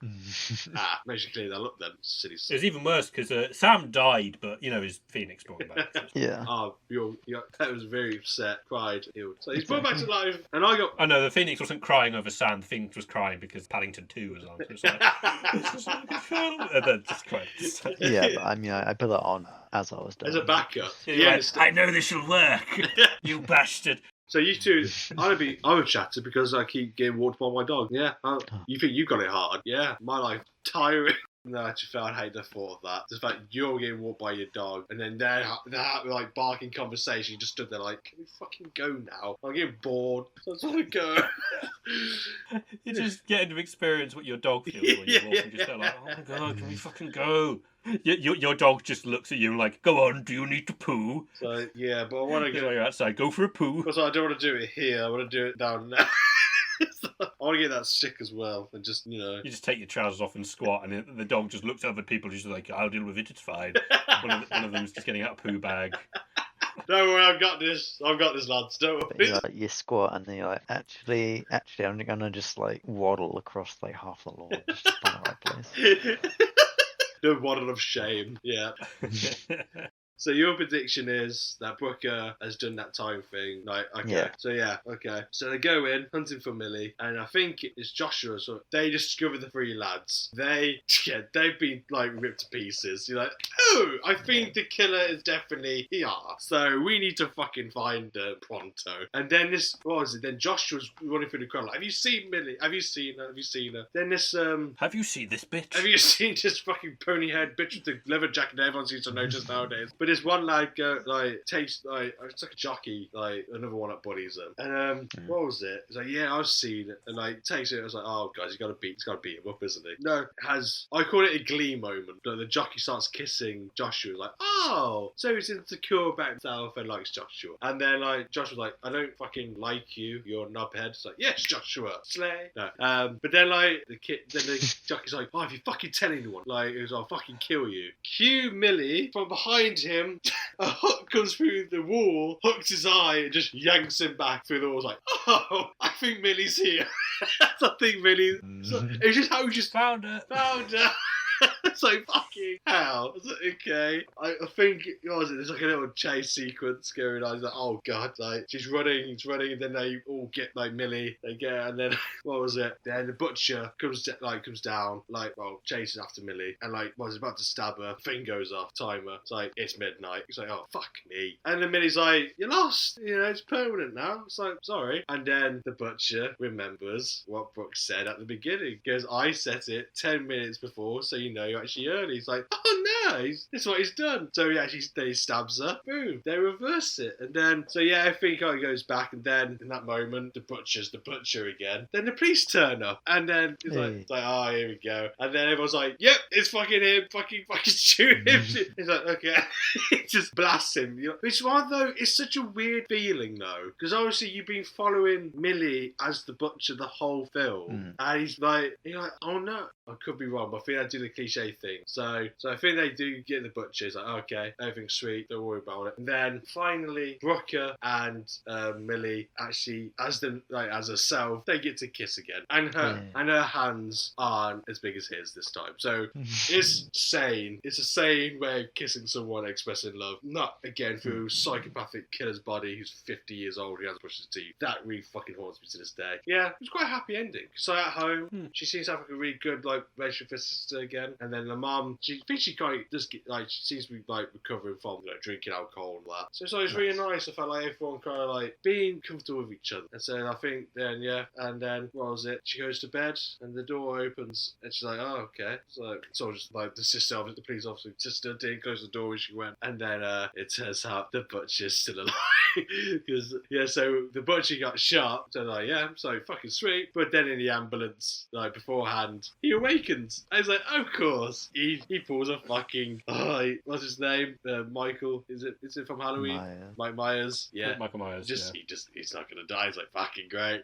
So he's in Millie's house because obviously he knows where she lives. He knows the house pretty well by now. And then he's kind of taunting her. It's like, oh, he goes, what I found in your body, you're a weak little girl. Oh dear. Okay. But then again, we'll say about the family. They all come together because you got the sister there. She has a gun. Doesn't work as you think because I think it jams. He's like, oh fuck, of course. So he's just smacks her across one. Then smacks the mom. You're like, this guy doesn't care. But then Millie finally builds up the courage. She's done with fucking bullies. She's done with bitches. She's done with this psychopathic arsehole. So she gets the gun and then shoots him. Like, who's the weak one now? And then I think, so it ends. Pretty much just, came the alpha, really. Yes, that's how you do it. I kind of want to see that sort of situation where the the innocent character or whatever works at the courage to just shoot the fucking bad guy. Oh. And it's one of those sort of these sort of horror things where the bad guy doesn't normally die. Just shoots him, it's okay. And then just double taps. Okay. Plants a couple more on the head just to be sure. So don't think triple tap. Yeah. Double tap. Yeah, just bang. They're on the floor. Bang one more time.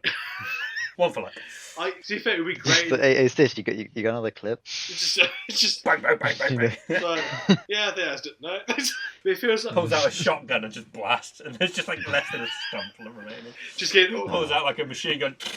He's getting all these different weapons. Grenade! I think we're good. They turn away and he just stands up again. It's what the f***? It's what? Why did this bastard die?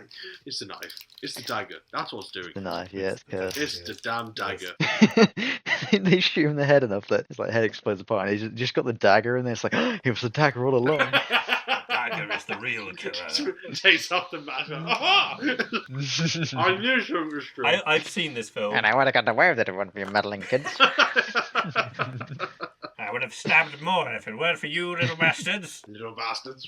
I was going to say, I've seen this film, personally. I think the beginning part and the ending part are the weakest parts. The part where it's taking it a bit more seriously. Right. Those are the parts that I think are a bit weaker than the rest of it. But that's just because I like the middle bit a lot more. So without the beginning and the end bit, if you tweak that a bit, I think the film would have been a bit better. But actually, because the beginning and the end bit feel a lot tonally different compared to the rest of it. Yeah, I think the end, The beginning and end feel a lot more horror with some comedy, as opposed to the rest, which is a horror comedy. I think I get what you mean. It's a very odd thing. It's an odd way to explain it, but I think it's kind of ballsy what they did though, because you expect it to go down the comedic kind of way, because it's it's a very cheesy concept. It's been done so many times, but the fact they went, we're gonna really go for this. At the beginning, it's obviously funny still because how ridiculous it is. The kills are so over the top, but it shows the fact he's so brutal, but then he ends up acting like a woman, like a teenage girl for the whole thing. Like, okay, but I did kind of like at the end though, the fact like,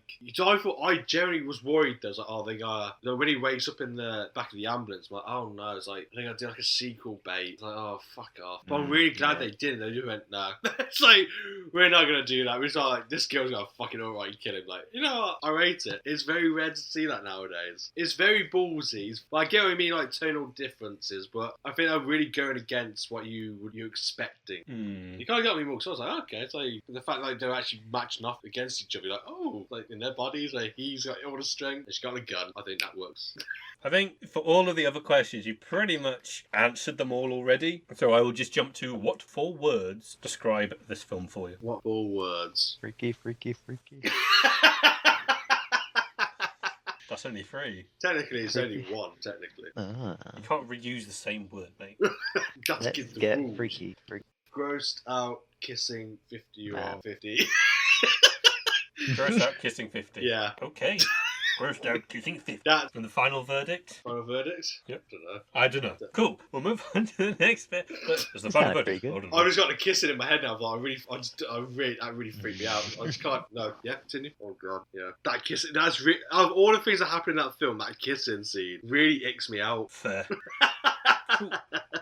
I mean, it is pretty grim. It's to be just what the fuck. I get the fact he's such an innocent. I really like the fact he's an innocent character as well, like Brooker. He's not an arsehole. He's like, he really does see. You know, he does. I was like, but mate, there's a fucking limit and there's a line. Like, if the girl I like was stuck in a 50-year, I was like, I would not kiss you. I'm sorry. You don't know if I think. You know what he's got. Like, Ming's obviously fine, but like, Yeah. he could have anything. He lives in an abandoned house and like, no, sorry. So we'll get on to the scores. Lego Marvel Heroes 2. Sam's story. I gotta get a 3. Overall, it may or may not be good. The individual sections vary, but can be pretty good. But on the mid-scale, too much jumping around. Jump around. Gameplay. 3. I mixed on the different parts that are better and different parts that are worse than the old Lego Star Wars games. I don't know why I'm thinking in this voice. Right. Okay. But continue. 5. 4. The environments are intricate and look great. Characters on the whole look great. It's a Lego game. They always look sick and intricate. Very cool. Okay, so that's an 11. That's pretty sick as well. Oh, Yeah. that was. I mean, it's comics, so generally comic stuff does tend to look quite nice. Well, Yeah. the stuff that gets adapted, to be fair. Lego. Indeed. So, it's an 11 out of 15 for Lego Marvel Heroes 2. Freaky, Foley. Freaky. So is this Story first, out of 5. might give it a 6. Is it? Out of 5? Oh shit! No, what was I saying? Wow. My brain just went. Broken the I scale. don't know what my brain's went. It's out of 10, is I know it's out of 10. How 4 long? out of How long 5. have I been Yes, doing this? a I 6. just got that completely wrong. Okay. I mean, if you're going to go, would that be Is that a 3 then? I give it like a 3. It's because it's one of the, It's not an amazing story, is it? I think it's one of those you've seen it so many times, but I think it's enjoyable though. It's entertaining. Yeah. Design? Design. I don't know. It's just like this includes like all directing and all that as well. Like, Including what, sorry? like directing and all that, isn't it? Yeah. Yeah, it'd be directing, costume, all sorts of stuff. I'll have to give that. I'll probably give it a 3 because it's like it has some, like I say, the visual stuff in it. When they first, when he first stabs her, and it's got that pyramid visual. You're like, oh, so it's like that surprising. But then it's from there, it's pretty like basic of directing, and like there's nothing that popped out as like memorable. So okay, so yeah, I'll probably give that a 3 as well. Character? I'll actually give it a 4. 4, okay.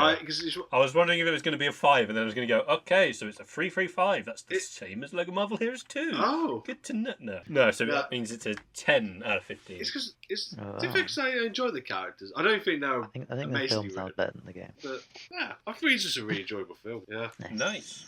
I was thinking actually, the dagger. I guess its original purpose was like immortality type thing. Yeah. You just body hop, right? When you get old. It's just one like You just have somebody ready to grab your old body. It's just like what what's the original purpose of it though? If you could swap bodies and like how they figure, it's just I'd rather. I mean, I guess you get like a young kid and you're like the old king, and then you swap bodies and you remain the immortal king. And it doesn't even swap immediately. So you stab them, you stick them in a thing until it's time. You lock your old self up. Because this is the thing. Have a code word to make sure they don't even It's just just like fine. saying that, I think this is what films nowadays would be quite cool to experiment with. Like, if there's a story about that, like back in that kind of era, and like it's like a comedy about that, like a kid being an old king, and then the king being a little. He's like, that's fucking hilarious to me. Like, what would you do in those stuff? Like, I don't know. it'd be like a nice periodic change. Die, probably. That kid was born and aged really, really quickly. It's like, fucking hell. Can you imagine the king acting like a kid would be fucking hilarious to me. Just like The kid who would be king. the kid who would be king. I think that is a film, actually. I think that's it's Joe Cornish. He's worked with Edgar Wright. Yeah, it's on Disney. Yeah, I haven't seen it. Silly review time. Silly review. Oh. I will say, for the Freaky reviews, a lot of reviews for Freaky have been omitted. Oh, really? Simply because a lot of reviews just have a go at it being woke. Really? The amount of reviews that you go, it's got a gay character in it, and it's got, I believe at one point, a character who talks about their pronouns, and people have gone, oh god, it's that kind of. They see so it people as... generally took this too seriously, thinking, oh yeah, people always take these things too seriously. It's about a serial killer and a teenage girl swapping body. How do you think now they're going to take that? I'm not going to get worked up. Yeah. I'm going to eat. So I've only kept some of the funny ones of that. Like this one by Dejan Mijevic. A cop shot a knife out of his hand. And they kept shooting. Warning shots in the air. This movie is far lefty devil worship garbage made to normalise the abnormal. If you worship Satan, you'll love this movie, but I recommend watching The Chosen instead. Better for your eternal soul. God bless. I'm sorry. What? Yep. Okay. Well, I'm going to watch The Chosen now because that should convince me. It's a film about Jesus, I believe, or a series, I think. Oh, okay. I think I might have heard about this. So there's a Catholic mind about this. Probably, I don't know. Oh god. The next one, we got that was a 1-star review, by the way. We got another 1-star by Duke Patterson, who says, "What an unpleasant waste all my time. Couldn't get enough of my phone throughout the movie." Edit. One bad review from me wasn't enough. Nothing makes me more unhappy than when a terrible movie gets good critic reviews. I hope they feel ashamed of themselves for producing such a calamity. My whole night is ruined. So he dedicated, he got that excited to watch this one film, he just ruined his whole night. It's just the fact that he wrote a review and then clearly saw what the score was, so put an edit on his review to give it a second review. He's like, just angry as well. One just simply won't do. I need to do a double review. Fuck it. Cool. And then we got another review here by Gary Coe. This one's a 5-star review, so this one's on the opposite side, which is, laughing while watching. Imagine Vince Vaughn, notably for playing serious psycho killer roles, doing this kind of movie. Best recommended. Watch this movie, guys. You're gonna love it. Kudos, Vince. Analog smiley face emoji, analog smiley face emoji, analog smiley face emoji. More funny movies, Vince. Looking forward to seeing you in the Kids' Choice Awards. Best wishes. Stay safe. Analog smiley face. Stay safe. Just a very happy person. But that's a good point. I completely forgot. I'm such an idiot. I completely forgot. He did play Psycho before, hasn't he? In Psycho. Yeah. Have you forgot about that? To be honest. Have you seen? Do you know about this? The remake where it's just shot for shot. Shot for shot, and somehow I didn't know that he was in that. He plays Norman Bates. Yeah. Fucking hell. I've only seen, if anyone wants to, just watch some clips on YouTube, like, it's just terrible. But yeah, continue. Oh dear. Next we move to Letterboxd. This is a review by Kim. It's 3 stars. Vince Vaughn, playing Millie, has the same energy as Jack Black, playing Bethany in Jumanji, and they both carried their movies on their backs. That makes sense. I do kind of agree with that, yeah. We got next one. Cinema Void gives it a 3.5 stars, and their review is Psycho Killer. Qu'est-ce que c'est? Far better than anything Vince Vaughn has done lately. Oh. Yeah. I was so happy when they pressed that. It's like the fact, I'm going to use the thong and then just shit on his career. It's like... Yeah. Got another review here by Proselyte Magazine, 3 stars. How did Vince Vaughn know how to do his makeup so well? What is this rich-ass high school with a cryo chamber? Yeah, thank you. Yeah. Thank you.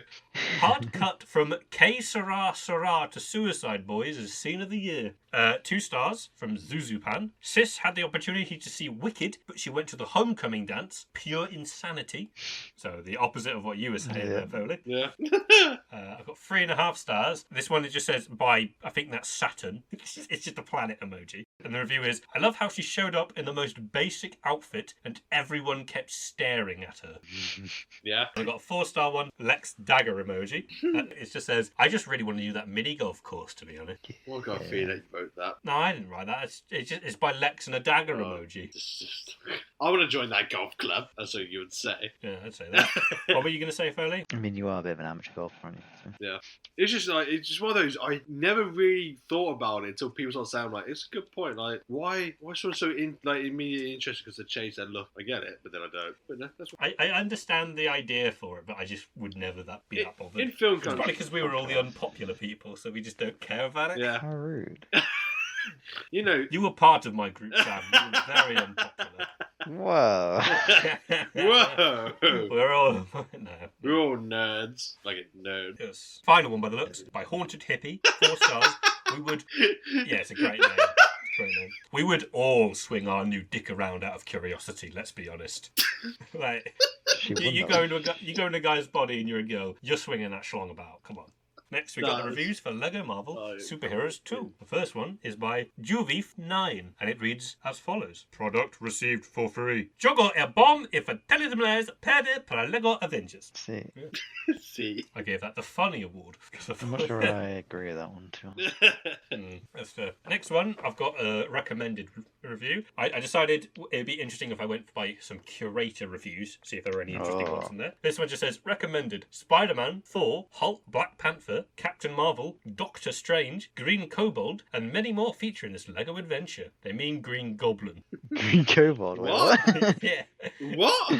Nice. That's been translated then. Yeah, it's been translated. I looked into it today, actually, and we were like, let's Google it, because Green Kobold just comes up with Green Goblin, so I was just like, okay, maybe it's just fucked up. But I think it is a German review, and they call them Green Kobold or something. Yeah. I got a not recommended review by Oda, which just says, can't peg Hulk. Wait, what? Can't peg Hulk.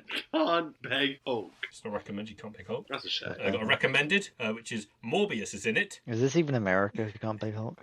Thank you. Morbius is in it. 10 out of 10. Game of the year. Best game of all time. Because Morbius. It's Recommended. not that. 87.8 hours on record by Nextar Nanas. Or Nextar Nanas, I guess. Recommended by Otter of Death. No. E. It's that seriously it. It's just a letter E. You know what? You tell a lot of thoughts we put into that. Got another one here recommended by Arachno, exclamation point at the end, which says, the Hitler dimension was dope. Yeah. Is this all about That's Captain pretty America's timeline? Hydra. Another review is recommended. Bill Clinton here. This game is the peak of humanity. There's the afterlife, and there's this. This is the peak of game development, the peak of entertainment. Jesus Christ came down to Earth to bless the first disc copy version of this game. The visuals, the sounds, the noises. This game is made in God's image. Bill Clinton signing off. And that review's by O.J. Simpson.